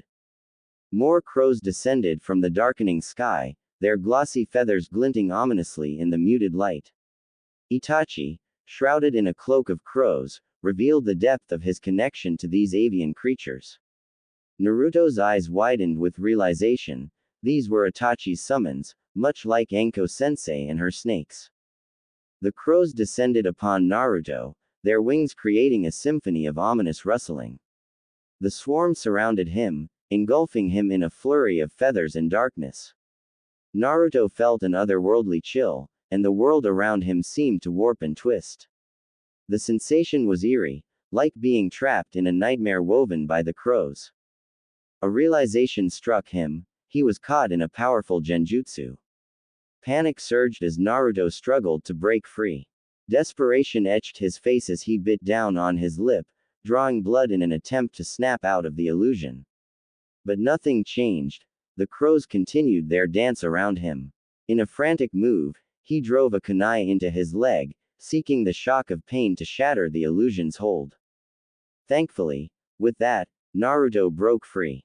The darkness lifted, and he found himself once again standing across from Itachi. The Uchiha, seemingly unfazed, observed Naruto with an unreadable expression. The crows had dispersed, leaving only one, perched ominously upon the man's shoulder. Despite his ordeal, Naruto's resolve remained unbroken. He panted heavily, beads of sweat trickling down his forehead. He wasn't the best with genjutsu, and he didn't fare much better breaking out of them, so he couldn't afford to be ensnared by Itachi's genjutsu again. Taking the lead this time, Naruto charged forward, his gaze fixed below Itachi's chin, deliberately avoiding eye contact. He now knew the danger that lurked within those Sharingan eyes. With a series of seals, Naruto built up chakra in his lungs and shot a few bullets of wind towards the Uchiha. The man responded with the subtlest movement of his head, effortlessly dodging the two attacks. Naruto cursed himself. His aim was off due to the nerves running through his body, but he couldn't let it fail him. Pressing on, unleashing a barrage of shuriken and kunai from various angles. The weapons glittered in the daylight as they soared through the air, aiming to draw first blood. The crow on Itachi's shoulder flew off into the sky, freeing itself from the danger. Once again, however, the man's posture didn't change as he sidestepped the incoming projectiles, only reaching out to nab two of the shuriken into his fingers, quickly returning them back to their sender. Naruto turned his head as fast as he could, only receiving a slash across his cheek, still pressing the man. Instantly he brought two kunai in his hands and begun implementing his taijutsu on the man. The kunai slashing his upwards arcs to the man's throat, with a few knees coming up to try hit the man in the gut. Itachi continued to effortlessly dodge Naruto's attacks, moving with a grace that seemed almost otherworldly. The Uchiha remained composed, not throwing any counterattacks, and Naruto felt the frustration welling up within him. Gritting his teeth, he couldn't shake the feeling of being toyed with by the powerful figure before him. The taijutsu exchange intensified, with Naruto's every strike met by Itachi's evasive maneuvers. The air crackled with tension as the dance between the two unfolded. Naruto, fueled by a mix of determination and irritation, pressed on, each movement deliberate and forceful. Frustration swelled within him as he jumped back, creating distance. Chakra built up in his lungs and throat once again, this time taking a page out of his sensei's book. Overcharging the chakra in his throat, he spat forth a sea of fire phoenixes that flew towards the Uchiha. Itachi was forced to move from his position as he darted in and out of the swarm of fire, continuing to show off his skills and further infuriate the blonde. Naruto made to attempt another jutsu, but his hands were clamped down by his attacker who had flickered in front of him. Now it's my turn. Itachi, taking control of the situation, sent a chakra-infused knee into Naruto's stomach, lifting him effortlessly into the air. The blonde ninja gasped as the impact forced the air from his lungs. Itachi, with a fluidity reminiscent of a dance, began a sequence of kicks, juggling Naruto in the air. Each strike was precise, each movement deliberate, showcasing the Uchiha's skill. Naruto, helpless in the onslaught, felt his body battered and tossed like a ragdoll. Itachi's capoeira-style assault was a display of both grace and ruthless efficiency. As Naruto hovered in the air, Itachi abruptly disappeared, only to reappear behind him. With a powerful dropkick, he slammed Naruto down onto the rooftop, causing it to cave in. The force of the impact sent Naruto tumbling down into the shop below. The dust settled, revealing Naruto coughing up blood on the floor of the damaged shop. His vision swam, and every breath felt like a struggle. Through the haze, he focused on the hole in the roof. His opponent's eyes flashed for a moment, filled with an ominous gleam. Itachi descended into the damaged shop, landing above the battered Naruto. The Uchiha, without a second thought, unleashed a series of devastating blows. His strikes were a blur, a symphony of calculated attacks. Itachi's fists and kicks landed with precision, leaving Naruto defenseless against the relentless assault. Naruto's body convulsed with each hit, pain radiating through every fiber of his being. He struggled to maintain consciousness, his vision blurring further with each passing moment. Itachi's eyes remained fixed on Naruto, the intensity in them only growing as he continued the brutal beatdown in the wreckage of the shop. His attacks ended with Itachi standing above Naruto, his stoic visage unchanged by the chaos he had caused. Naruto gazed up, defiant yet exhausted. Itachi's cold voice cut through the air, causing Naruto's eyes to widen. Is that all the container of the Nine Tails has to offer? Naruto lay shook as the new information hit him, watching on as Itachi reached down to his own pouch and took a kunai from him, his eyes glowing with an intent that sent a shiver down his spine. The cold glint of the blade reflected in those red eyes and Naruto realized that it was the end. In that moment, time seemed to slow. The closer the kunai got to his throat, the more Naruto realized it truly was the end. His first mission out of Fire Country would be his last, and the fact made his blood boil. His mind was occupied with the agreement of becoming Team 9's main assault specialist, with the promise to protect them when situations turned to times like these. He wasn't good enough. He thought of the promise he made to Ayame and Tuki after he had graduated. His promise would be broken if he didn't go back. They would never forgive him. As the feeling of imminent death drew closer and closer, his last feeling wasn't one of fear. Instead, a searing hot rage consumed him, anger at allowing Itachi, someone not that older than him, to hold this much power over him. Anger at the years of pretending not to care and shrug everything off without a care in the world, and finally anger at himself for not doing everything he could have done. This torrent of raw emotion fueled the thunderous anger in his chest. A guttural scream erupted from him, echoing through the area, and as the sound reverberated, Naruto's vision turned a fiery red. The primal scream proved to be a force to be reckoned with. As Itachi, taken aback by its intensity, leapt backward instinctively, creating distance between them. Naruto's mind was fogged over by his growing rage, his vision bubbling over by the red chakra that spewed out of his skin, coating him in a cloak of red-tailed beast chakra. In that moment, Naruto's mind was set on one thing and one thing only. To break every bone in that man's body. XXX. Anko couldn't believe the situation they were in. Moments ago, the streets of Yugakure were peaceful, bustling with everyday activity. Now, it had become a battlefield, with civilians fleeing in terror, their screams echoing down the streets. Her sensei hadn't aged a bit since the last time she saw him. his skin forever that pale white, but it still looked younger, her own skin a chilling reminder of the chase of immortality he had been so fanatical about. She had already spotted a few Yugakure shinobi clearing the area, but she knew that there wasn't a single person in this village that could handle the vile man before her. She dodged another swarm of snakes, sending a fire jutsu back, allowing her to use its cover to scan the area and spot her genin. Hana and Shiho were still standing back to back outside the cafe, desperately defending themselves from attacks from Itachi Uchiha. She saw a few cuts on their skin, glad for the unknown reason for the boy playing with them life food and not outright killing them. She couldn't fail them so early in their careers. Naruto was nowhere to be seen, and the thought struck her hard. Was Orochimaru here to take her for more experiments regarding the curse mark, or was he here for Naruto? The question itself made her ire grow at the situation they've found themselves in. The thought of her losing the team already, coupled with the idea of Naruto falling into Orochimaru's hands, was unbearable.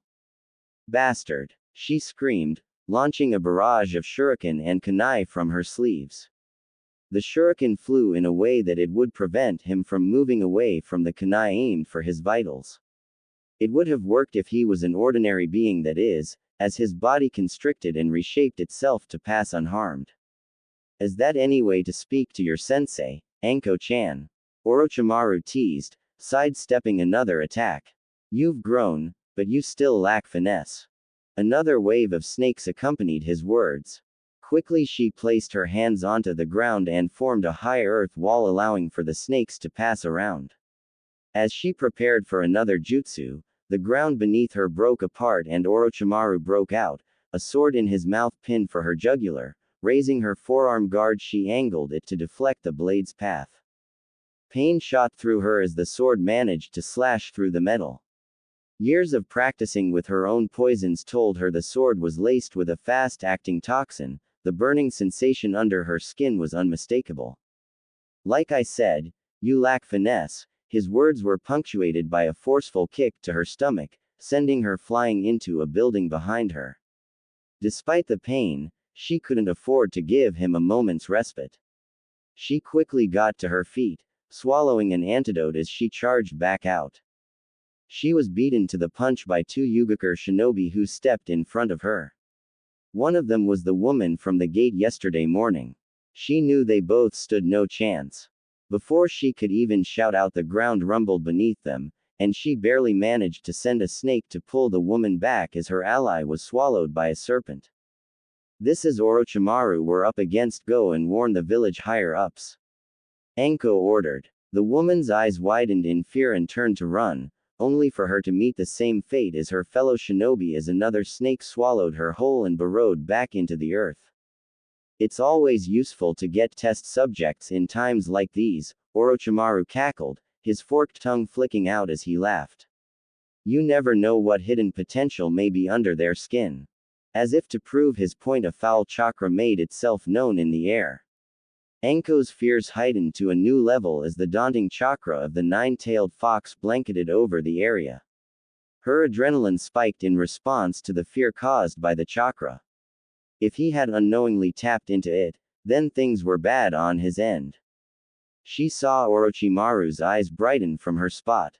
So, it is true that my student was given the honor of babysitting the Jinchuriki, he said, turning his attention away from her and towards the direction of the chakra.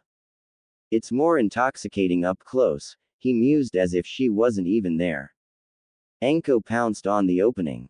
Summoning every ounce of strength she had and charged forth with a speed that caused her vision to tunnel. Her hands blurred with motion as she ran through the seals required. A swarm of serpents bundled out of both her sleeves, wrapping around and constricting him. Got you, she hissed, channeling chakra into the serpents, their grip tightening as they ballooned up. Orochimaru's face writhed in discomfort at his new position, his eyes widening as he felt the chakra increasing in the snakes. Anko raised her hand in an activation seal, the snakes engulfing Orochimaru in an explosive chain reaction. She squinted through the dust kicked up by the explosion, her heart pounding with hope. But as the smoke cleared, her hope shattered. In Orochimaru's place was a sludge of mud. Before she could react, an elongated arm shot out from the ground, grabbing her by the throat and swinging her back onto the cobblestones. Blood and spittle flew from her mouth as her head racked with pain. She attempted to move but felt a swarm of snakes slither over her, squeezing her in place. She squinted through the rays of sun that were overhead, her eyes met cold slitted ones. Even after all these years you continue to be the biggest failure I've ever created. She couldn't respond if she wanted to as the man above her raised his own hand in an activation seal. Her neck began to sizzle underneath the skin, causing her let out a shriek of agony. The pain was worse than it had ever been, with it quickly overwhelming her senses. Darkness closed in on her vision, but she managed to turn and glimpse the final sight of Hana standing alone. Her Ninken and Shiho lay unmoving on the ground. Her last thought was the desperate wish for her genin to make it out of this alive. As he let loose a guttural roar, Naruto's vision blurred, with the streets around him dissolving into a haze. His eyes fought against unconsciousness, still managing to see his own body moving in frantic, wild attacks towards the Uchiha. He lost the battle of consciousness as his vision faded to black. All he was left with was the thundering of his heart that deafened his ears. It felt like seconds had gone by as he lost his sight, but he was somehow forgetting why he was in this situation. What was going on? Where was he? What was he doing? Who was he? He could feel himself straining his own mind to search for answers, and a whisper reached out to him in the madness. Is that all the container of the Nine Tails has to offer? His eyes snapped open, his body moving in a panic only for him to land on his rear in a pool of water. He swung his head around, taking in his new surroundings, and found himself in a dimly lit sewage area. He calmed his breathing and realized the searing pain he felt before was gone. The furious rage had simmered slightly as he stood up, out of the water. Looking down at the water, he was unable to see his reflection clearly as the murkiness of the water was being combined with an unknown force that began to push the pack of his calves forwards, forcing his body to trudge through the knee-deep waters. Container of the Nine Tails, Itachi's words echoed throughout the hallways. The sound itself seemed to push him forwards more into the dark ahead of him. Every step he took was heavy as he trudged deeper into the unknown. Lefts became rights and rights became lefts as the labyrinth of pipes and flowing water continued. A part of him thought it was the rogue shinobi's doing. He had caught him in another genjutsu and was just toying with his mind, using him for amusement. He wanted to kick and yell out at the Uchiha, but the words that kept echoing prevented that. He knew, deep down, that the answer he had been looking for all this time awaited him at the end of this endless maze. It caused a barrel of fear and uncertainty to creep into his mind. The encounter would test his resolve as the person he had made himself to be. As he took another turn, he came across a new sight, one that set his senses on edge. In front of him was nothing but darkness. The water underneath him began to move him forwards with more force than before, as if sensing his own fear and hesitation. His hand found one of the pipes on the wall, but it did nothing in the end as the current swept him out and over the edge into the pit of black. What felt like an eternity ended in an instant as his back slammed into the water, the impact sending him surging back to the surface before he landed hard on his knees, the rippling water swirling beneath him. The black pit had transformed into an enormous, darkened chamber, and there towering above him was a colossal-sized red cage. The bars seemed to stretch on forever, disappearing into the darkness above. A large paper tag, inscribed with the kanji for seal, sat neatly in the center of the cage. His throat tightened. The Uchiha spoke no lie. He wasn't just imagining this, and he knew that this felt too real to be a trick of the mind. This was something far worse than he could ever have imagined it to be. Welcome, boy. A deep, resonant voice echoed from the darkness behind the bars, dripping with malice and disdain. His legs turned to jelly as a wave of chakra accompanied the voice, his eyes widening as two gigantic menacing eyes appeared in the darkness. They glowed crimson with sinister intent. Its slitted pupils bore down onto him, as if moving would promise his death. It rose up and stepped forwards, the water rippled violently, revealing the towering form of the nine-tailed fox. Without warning, a massive claw shot forwards, squeezing between the gaps of the cage with a deafening crash. Naruto scrambled back, falling on his rear, his eyes wide with terror. The beast's snarl turned into a bellowing roar that rattled the space around them. "You're nothing but a pathetic monkey," it sneered, its voice dripping with disdain. "To think that a worthless brat like you is the only thing standing between me and my freedom." It bared its fangs, and Naruto could feel the sheer murderous intent suffocating the air. "It disgusts me. Despite all the years of loneliness, before meeting Ayame and Tuki, back when he lashed out at the world, wondering endlessly why his life was the way it was, he had always known, deep down, that if he wanted answers, he'd have to find them himself. Now though, as the truth stared him in the face, he still couldn't help but choke out the simple question that had continued to gnaw at him for all these years. Why me? Why are you sealed in of me?" Its snarl twisted into one of mockery. "Do not think of yourself as special. You are nothing but a vessel. A cage. Your bastard Hokage sealed me within you, locking me away, treating me like some trinket to be used when needed. I was on the brink of freedom only to be caged once more, all because your kind only knows of violence and war." Naruto's mind reeled. Flashes of the lessons they were taught at the academy rushed back to him. They had been taught about the legendary battle between the Yondaime Hokage and the Nine Tails. However, when they spoke about how he successfully saved the village by defeating the monster and sacrificing his own life in the process, he never would have thought this is what they meant by defeated. "So, this is what they meant by defeated," he muttered, his small voice echoing across the chamber despite being barely above a whisper. "You were sealed, not killed." Laughter erupted, filling the chamber with a deep, rumbling sound that shook its very walls. It resonated with both mockery and pride. "Killed? Do not make me laugh, boy. No human could ever hope to kill me. Many have tried, but ultimately, the greed of your kind won out and they sought to steal my power for their own selfish needs." It felt as though there was no cage between them in that moment as the fox's head loomed closer, its eyes boring into him even more, its lips curling, exposing its maw full of razor-sharp teeth.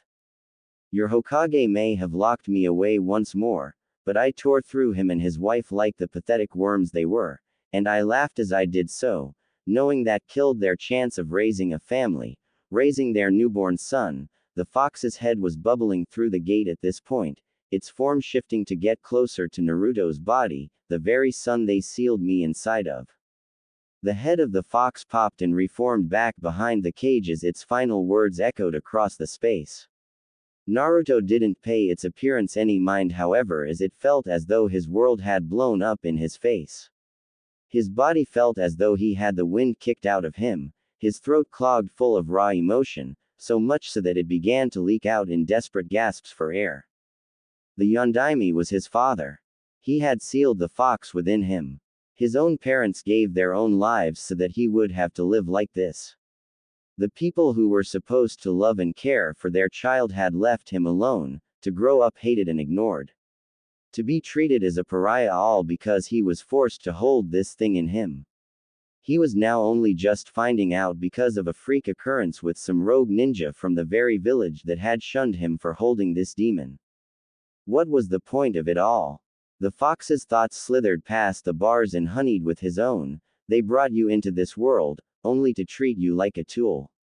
It said, "You haven't been treated fairly all these years, whilst the man who did this is treated as a hero." A raw, bitter anger swelled within Naruto, the same feeling he felt seeing Itachi moments ago. Only this time it agreed with his mind's thoughts and his body. The cackle from the Nine Tails felt like velvet on his ears, a warm bubbly feeling comforted his body as his anger continued to build. "Yes, that's it. Feel it. Feel the anger, the hatred. You've been left in the dark, your own feelings tossed aside just as a tool should be. Now let it out." The visage of the fox faded away as Naruto's sight turned red. The comfort he felt moments ago shifted as he began to transform. His body was being covered in the menacing chakra that leaked from behind the bars. The burning sensation was too much for his mind to comprehend, leaving him to do the only thing he could manage in that moment. AAAAGH. XXX. Outside the seal, the transformation happened too fast for even Itachi himself to understand what could have gone wrong. Moments earlier he had the Jinchuriki on the floor of a shop under a genjutsu. Then the boy began using a small amount of the fox's chakra, and while it was a surprise to see it in person, happening in real time through his Sharingan, he was disappointed in the way the power turned the boy into a mindless rage.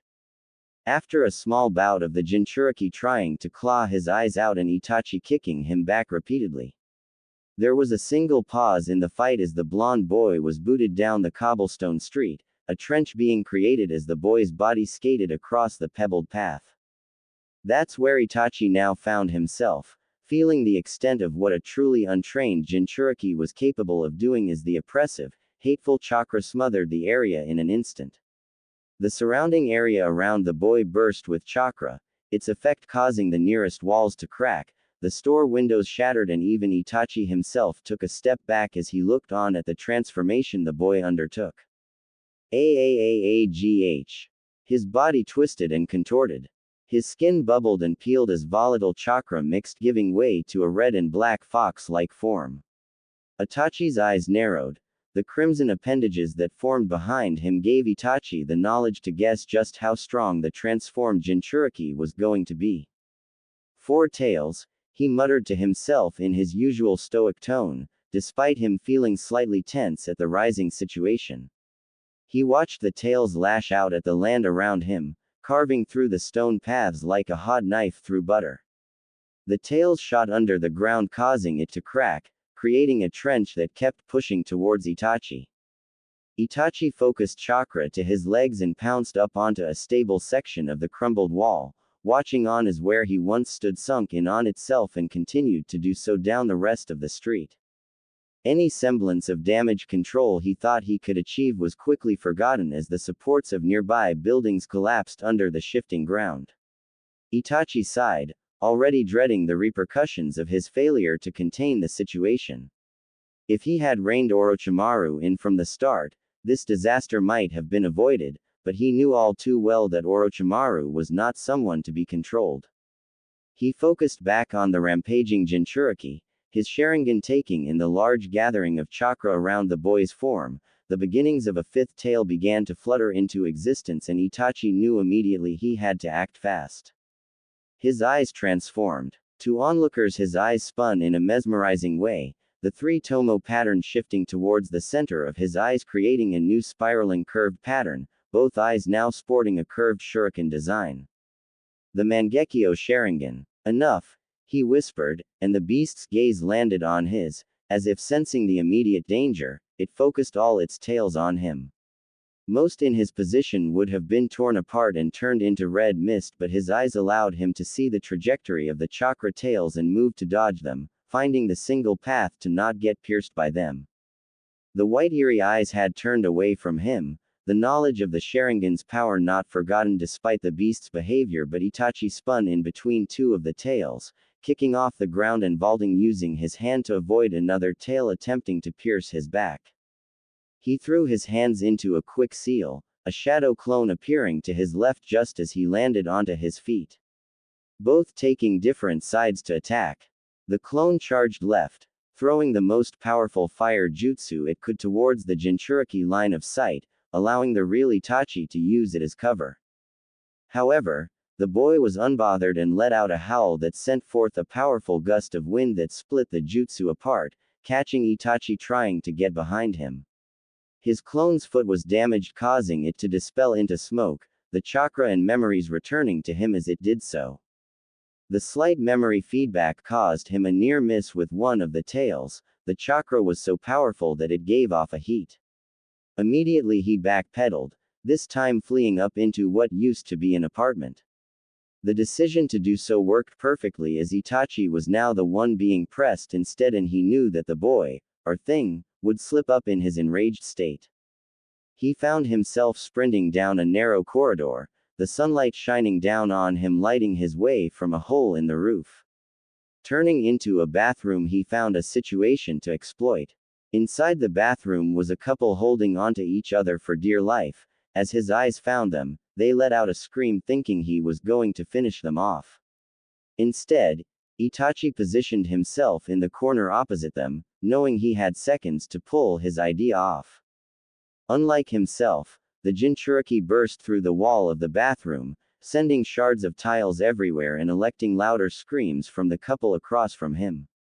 He paid the mess no mind as the Jinchuriki stalled momentarily at the new sight, its tails uncaring and flickering towards the couple. However, it froze immediately.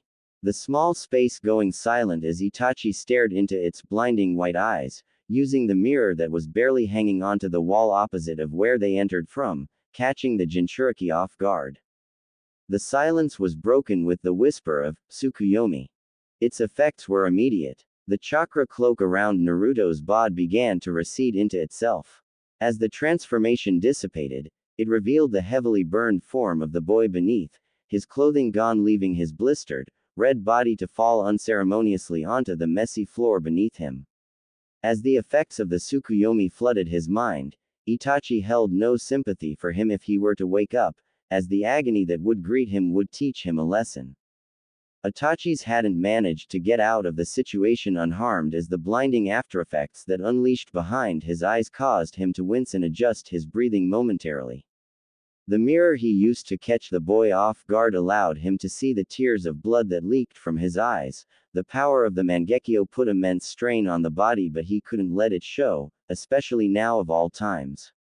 He quickly rubbed away the blood from his cheeks and moved forwards, stepping over the corpses of the people that had allowed him to catch the Jinchuriki off guard, and grabbed the boy by the hair, leaping out of the hole in the wall and landing back in the destroyed street below. As he tossed the boy in the trench, created by his own destruction, a soft applause broke out behind him, drawing Itachi's gaze towards its source. Orochimaru emerged from the alleyway across the road from the apartment he had just came from, his expression one of twisted delight as he looked on at the situation. His purple-haired student was unconscious at his feet also. No doubt the man wanted to conduct some more experiments on the woman. To think that the legends were true, Orochimaru said with glee, his eyes trailing from the unconscious Jinchuriki to his Sharingan. To subdue a crazed Jinchuriki with just a glance. Very remarkable. Itachi's eyes narrowed at the Sanin's words. We wouldn't be in this situation if you had held your tongue, Orochimaru. He glanced around at the surrounding area. Pain will not be pleased with the attention we have attracted. Especially since we were explicitly told to lay low and continue to bringing in funds and information to the meetings. Orochimaru's demeanor shifted slightly, his eyes narrowing at the mention of pain. Well, we managed to capture one of the Jinchuriki years in advance. His tongue flicked outing his lips. I believe that if I study the Jinchuriki, I can create a counter to his seal, allowing us to keep him and his kind in storage until we are ready to go through with Pain's end goal. Taking the Jinchuriki here and now would only cause Konoha to send out a manhunt for the boy. The village wouldn't stop until they regained the Nine Tails and caught the people responsible for it. Something they knew all too well.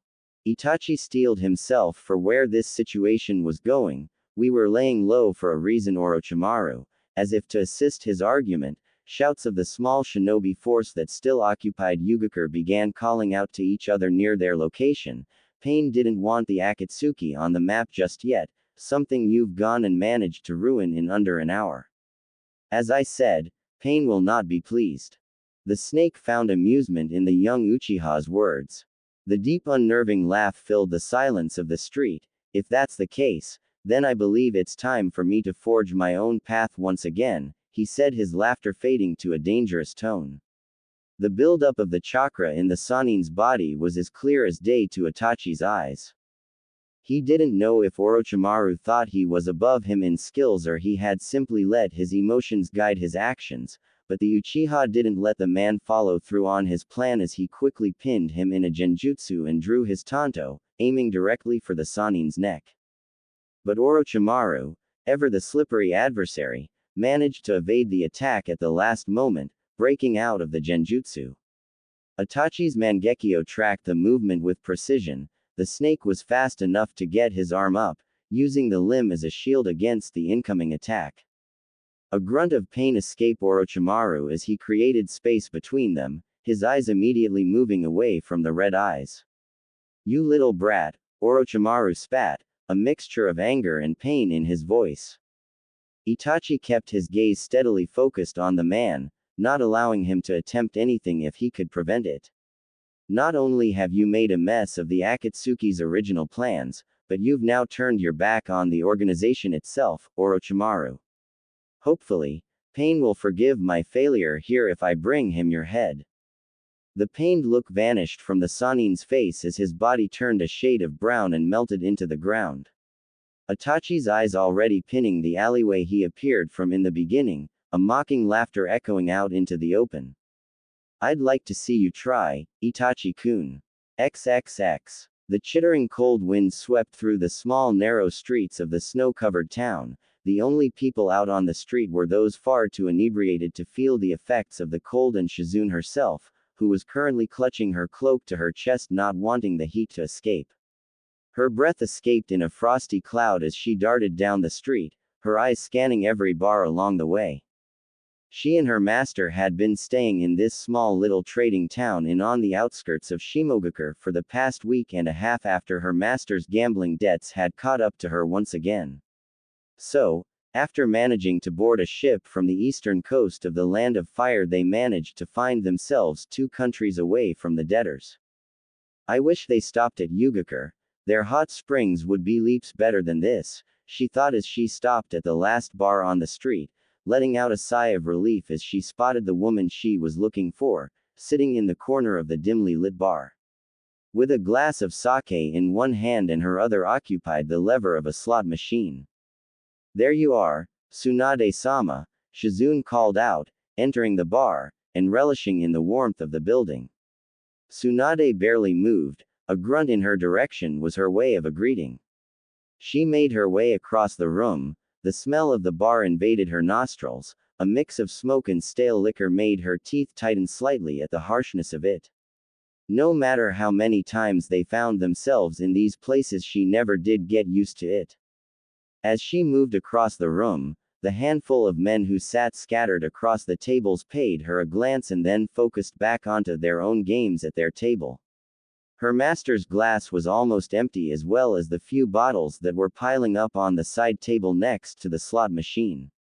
"Tsunade-sama," she said again, quieter this time as she approached the bar trying to get her master's full attention, but the older woman's eyes were glued to the machine, watching the slots spin rapidly, the flashing lights lighting her face and reflecting in her honey brown eyes. A small shake of her shoulder got her to turn to her student, her eyes rapidly blinking away the dry eye. "Shizune, is it morning already?" Shizune couldn't help but sigh at the question. "No, but you should come back to the hotel now, you've been at it for hours." Their hotel room wasn't far, but she knew that the next bar they passed she would attempt to go in despite having already spent most of their money that was supposed to last them for a while. She also didn't want to leave Taunton in the room alone any longer than she needed. Her piglet was well behaved on most occasions, but if their accommodation found out they had snuck a pig into their room, they would probably have to pay a fee and get kicked out, resulting in more money being lost. "Fine," she said, standing up and finishing what was left in her cup as well as pulling down on the lever of the machine for a final spin.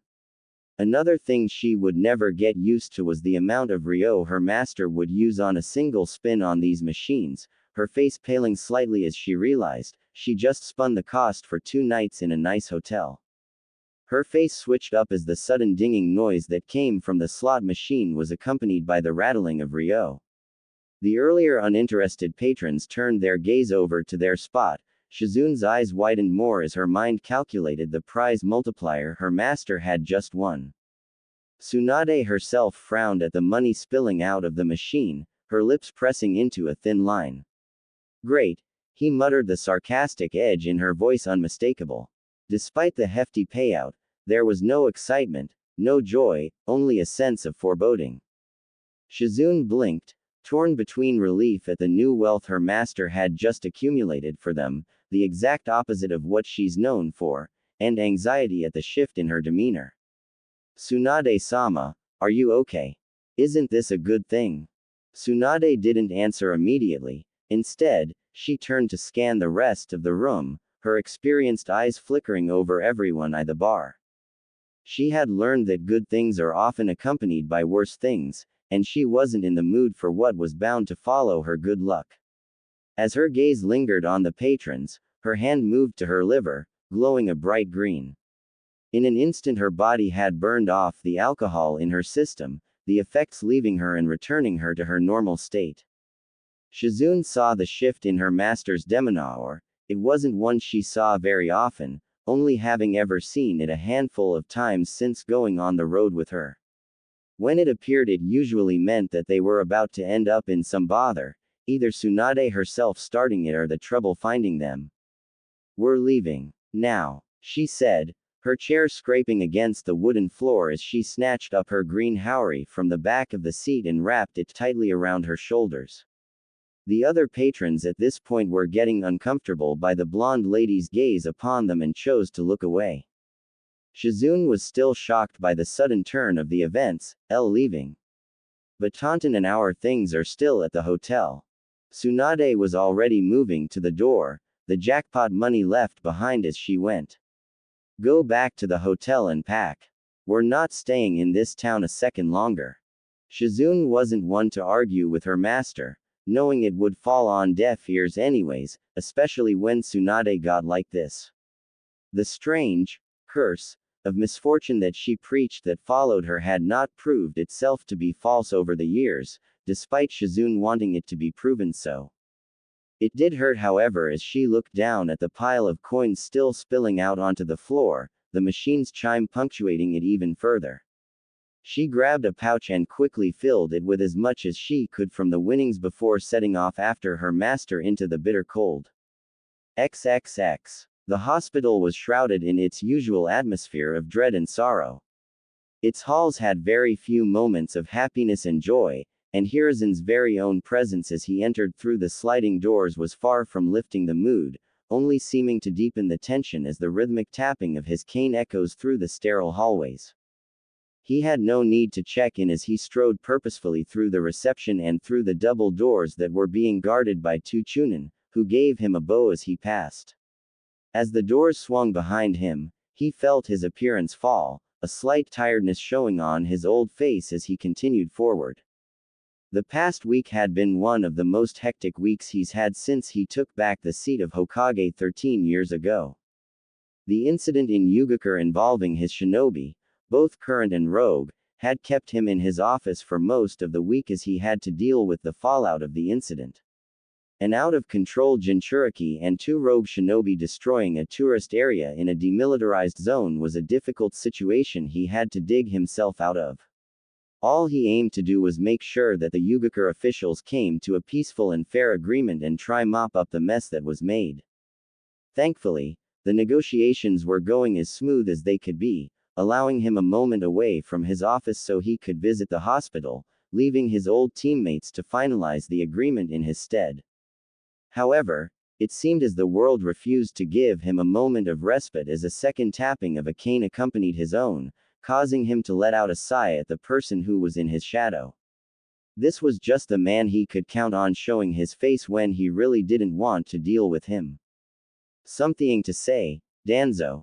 He asked, not even breaking his stride nor offering a glance behind at the one-eyed man. There is no point in me wasting my breath as you clearly know what I am here to say. Danzo replied, his voice a low rasp. Hiruzen gave a small humorless chuckle, his eyes fixed ahead as he turned a corner. If that's the case, then my answer is still the same one that I gave you all those years ago. He turned a single-eyed glance at the bandaged man. You are not training the boy. Danzo moved slightly faster to fall in line with the Hokage, his cane tapping alongside Hiruzen's as if they were in an argument of their own. The boy is our Jinchuriki.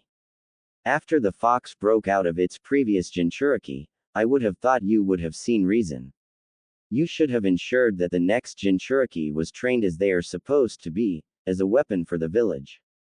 Konoha has never needed to rely on the strength of our Jinchuriki, and you know that. His tone firm and annoyed at having this conversation various times throughout the year. I made sure that Minato and Kushina's sacrifice wasn't repaid by turning their own child into a weapon. They turned once again, and at the far end of the hallway stood the door to Naruto's hospital room. Correct, Danzo said, the edge in his voice becoming more pronounced. We have never needed the strength of our Jinchuriki, but times are changing, Hiruzen. This attack, accidental or not, proves it. We're lucky that the Jinchuriki came back to us alive. Danzo turned his eye to the side of Hiruzen's head, as if to bore a hole through him, and we are wasting the sacrifice of the Yondaime and his wife by not using the weapon they left us. Danzo's statement caused Hiruzen to stop and flick his cane out in front of him, blocking him from moving closer to the door. The gesture was small, but he knew that it would irritate Danzo slightly, making it a slight win in his book. His eyes looked through the small window on the door, allowing him to see that the Ichirakus were currently occupying the room. The young girl sat at Naruto's bedside, her hand on his arm whilst her father stood with his back to the door, looking down at the boy's bed. Hiruzen turned to Danzo, a glare fixated on the man's lone eye and his voice coming out in a harsh whisper, "Enough. I am not an idiot, Danzo. An idealistic fool, maybe, but not an idiot." His eyes turned back to the window. You are correct about the times changing. This incident will already have found its way into the ears of the other cage, and they will no doubt attempt to meddle in the aftermath of the situation. But once Naruto wakes up and is fit enough, I will make sure that I fix my mistakes and have the boy ready to stand up against whatever may come. However, Hiruzen's voice grew more serious. If I find out that you're attempting to make this incident even harder for me, whether that's you're taking steps to undermine my authority or going against me completely, then I will make sure I fix another one of my errors. Danzo's lips curled into a thin scowl, his single visible eye narrowing in frustration as they stood there for a long moment. Hiruzen continued, I know you put the interests of the village above everything else. Now is the time for that more than ever, and I would prefer you to do so by standing with me and not against me. So do I make myself clear? Hiruzen watched the stoic man's emotions bubble to the surface as if he was fighting with himself in weighing the value of continuing the conversation, but ultimately his head dipped slightly, a nod of agreement, before he turned and walked back down the corridor, his cane tapping more furiously as he went. Hiruzen watched him go, knowing that this wasn't the last time they would have this conversation despite his threat, but for now, the conversation was in the past. He turned back once more to the window, his eyes falling on the unconscious Naruto. The boy lay still on his bed, his whole body covered from head to toe in bandages. An IV drip was delivering fluids and a tail of medicine to stabilize his body after the strain it had been put through. The wires that were taped to his head were connected to machines monitoring his brain activity. Screens beside the bed showed erratic, jumpy waves. The boy was suffering from whatever genjutsu Itachi had trapped him in. Ayame leaned forwards, her lips moving near his ears as she spoke to him. Her father placed a hand on his shoulder. For a fleeting moment Hiruzen's eyes played tricks on him, the image of Ayame and Tsuki blurred, causing him to see the boy's parents standing over him. If they were still alive, they would no doubt be chewing him out for the state of their son. If they were alive, this would never have happened to begin with. If there was one promise that he could make as he looked on at the scene play out in front of him, it was that he would not mess up again. If it made him out to be more of a bad guy in the eyes of the blonde, then he would bear it, just so the boy could continue to cherish the future with the people he had found family with. As he turned and walked away, heading back to make sure the Yugakure settlement was agreed upon, he missed the eyes of Tsuki that followed his retreating form. The man's face settling to a frown as the Hokage turned the corner.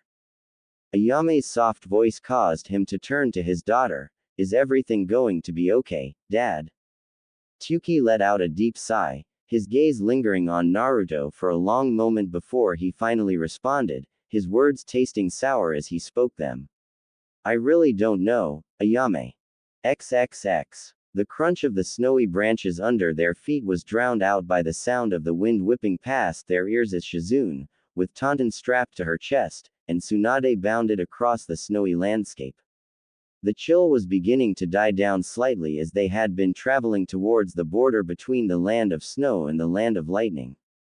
The temperature warming up slightly didn't ease the chill that was going down both women's spines as they grew closer to the border. Tsunade-sama, are you sure this is a good idea? Shizune asked, glancing over at her mentor as they cleared a line of snowy pines and began to reach a stretch of open, rocky terrain. The snow was beginning to thin out, giving way to jagged rocks that jutted out the earth like crooked teeth. The horizon ahead was full of stony hills and rocky mountains, and she knew from her missions as a Konoha shinobi that if they continued on the path they were on they would come across Kumogakure sooner than later. Tsunade's face was set in its usual frown. We can't afford to get too close to Kumogakure. Their shinobi are too uptight and patrol their border with an iron fist. There's a port town not too far south of here that we are going to, and if we manage to outrun the Kumo Nin that will no doubt sense us, then we won't have any issues getting there. Shizune nodded but couldn't suppress the nagging feeling that they were still being followed. She was glad to be out of that snowy hamlet, but the barren landscape ahead didn't offer her much comfort either. What will we do if we run into Kumo Nin? She asked, making sure she was ready to follow Tsunade's orders. If they do catch us, we'll let them make the first move. If they are hostile, then we disable them and just keep moving. I don't want any of this getting back to Konoha and putting me in their crosshairs as well, so target their legs and move. As they approached the final tree, before the barren landscape, they pushed extra chakra to their limbs and gained as much momentum as they could in the air before their feet contacted the ground once more. Tsunade slowed down and came to a stop at a rock, her eyes closing and her hands flowing through seals, causing Shizune to do the same. As she opened her eyes once again, she was met with the visage of a smaller and younger Tsunade, the effect of the transformation jutsu being successful. Shizune couldn't see herself, but she knew by the few locks that draped past her ears that her hair had changed to a slightly dark lilac and her skin going a shade lighter than she was normally. Matching eyes? Her master asked, a small smile on her face despite the situation they found themselves in. Shizune reddened with slight embarrassment but nodded nonetheless. Right, let's move. Tsunade didn't want to be out in the open for as long as she could help it, so with the help of her precise chakra control, she focused on making her presence as low as possible whilst pushing all she could to her legs.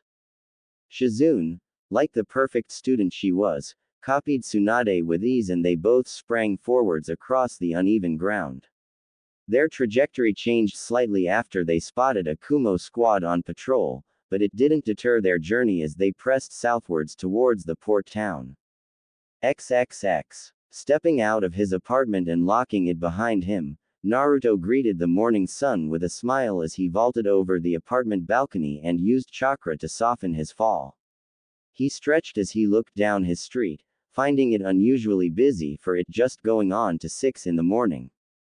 There was a large crowd of traffic heading in both directions, he noticed, meaning that whatever was going on was probably a festival of some kind.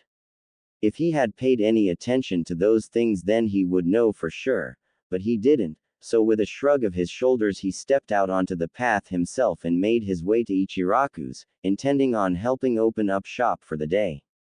As he strolled down the street, a small child suddenly barreled into his legs, tripping and falling to the ground.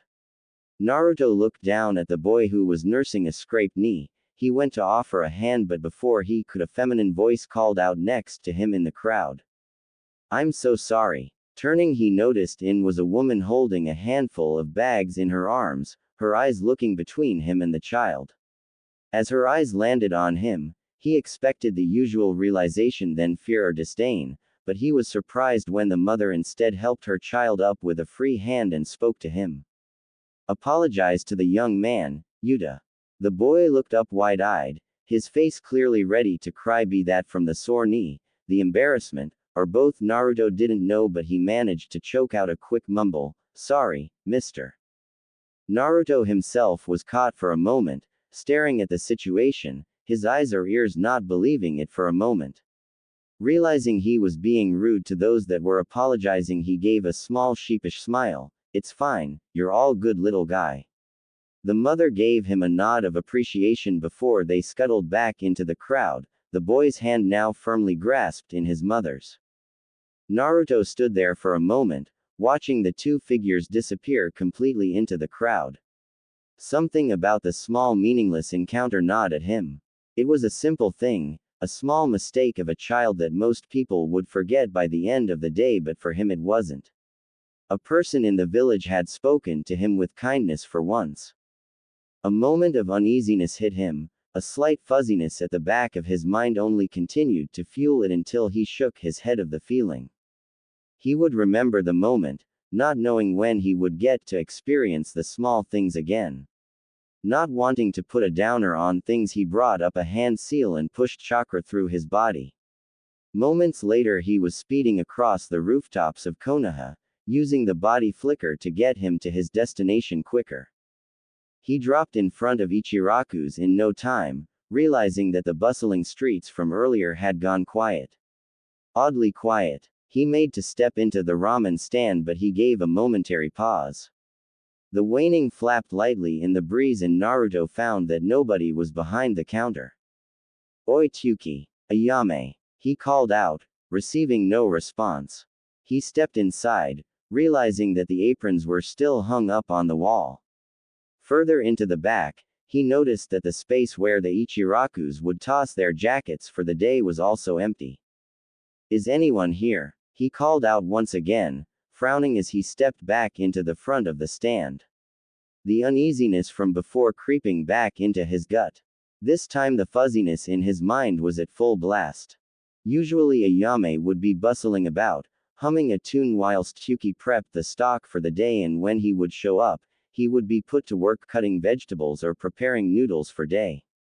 But there was nothing, just an unsettling silence that was making his skin crawl. The awning flapped once more, this time the wind more powerful than before. The parting fabric opened and let him see two figures standing outside. He vaulted over the countertop and rushed outside, realizing the backs of the figures. "Hey, Ayame, Tsuki, what are you guys doing?" Silence met his question, his hand reached out to Tsuki's shoulder to get his attention. Forcing the older man to turn, Naruto jumped back at his appearance. His heart raced as he stumbled back, his breath catching in his throat. Tsuki's eyes, the deep brown that he shared with his daughter, were now inky black, soulless orbs. They stared straight through him, unblinking and hollow. The expression he wears was slack and devoid of the warmth that Naruto had always known him for. Ayame turned, as if her father turning triggered her to do so. Ayame, the girl he had come to call his best friend and the person he would do anything for, looked nothing like the girl. Her smile that had always been so kind now looked like a lifeless doll as she stared at him like a clone of her father. "Gee guys." His voice cracked as he took a step back. His hands grasped the air in front of him as an attempt to do something, anything. His mind wished he could undo whatever nightmare this was. Their heads broke the silence of the street as they both jerked back unnaturally. Bone pierced through their neck and inky black liquid began rolling down their bodies, staining the white clothing they wore. Their bodies stepped towards him, the movement stiff and mechanical, as though something else was pulling their strings. Naruto's breath quickened. "This isn't real. It can't be real. Do you think this is funny?" He screamed out into the silent street. His mind trying to piece together what was going on. A loud caw echoed down the streets, and as if his mind were a light bulb, everything clicked and fell into place. The bodies that were made out to be Ayame and Tsuki exploded into a flock of crows. Fear impaled his chest as he realized what was still going on. He attempted to cut the flow of chakra to his body and found that he couldn't even feel it to begin with. The world around him shifted as the crows surrounded him. The morning sky bled, shifting into a crimson hue, black clouds swirling unnaturally above. The buildings themselves seemed to fold in on themselves, their shadows stretching and growing over them like a second skin, causing them to look like silhouettes. "Come out, you bastard!" he yelled to the sky. The white sun above him grew smaller and smaller as he stared up at it. The ground beneath his feet cracked open, tendrils of darkness shot out and up from the earth like it was its own being. They wrapped around his ankles before he could react, working their way up his entire body and raising him up into the air. He tried to toss and turn, an attempt to rebel against the forces, but it was of no use. He was trapped. Out from the silhouettes, a figure morphed from the shadows. Two eyes stared into his very soul as he came face to face with Itachi's Sharingan once again. "It's pointless to fight back," Itachi's voice echoed from everywhere and nowhere all at once, his lips never moving once. "You are in my reality now, and here I will teach you what it means to live in a world of ignorance." A tanto was brandished into the man's hand. Each step he took caused his adrenaline to spike further. Faster than he could track, the blade was drove deep in between his ribcage, twisting it slowly. Naruto let out a howl of pain, his eyes blurry with unshed tears. For the next 72 hours, Itachi's voice whispered into his ear, "You will live in my reality, under my rules. Each second will feel like an eternity. I will make you beg for your life to end, but it will not come." Another blade pierced his back, another howl escaping him as he turned his head and spotted another figure of Itachi staring back at him. For what felt like forever, Itachi continued to stab, slash, gut and pierce his body. Every time was worse than the last. A single second has passed. Naruto recoiled at the information, his lungs coughing up the black ink from before. "You have 71 hours, 59 minutes and 59 seconds to go." Naruto screamed, the sound lost in the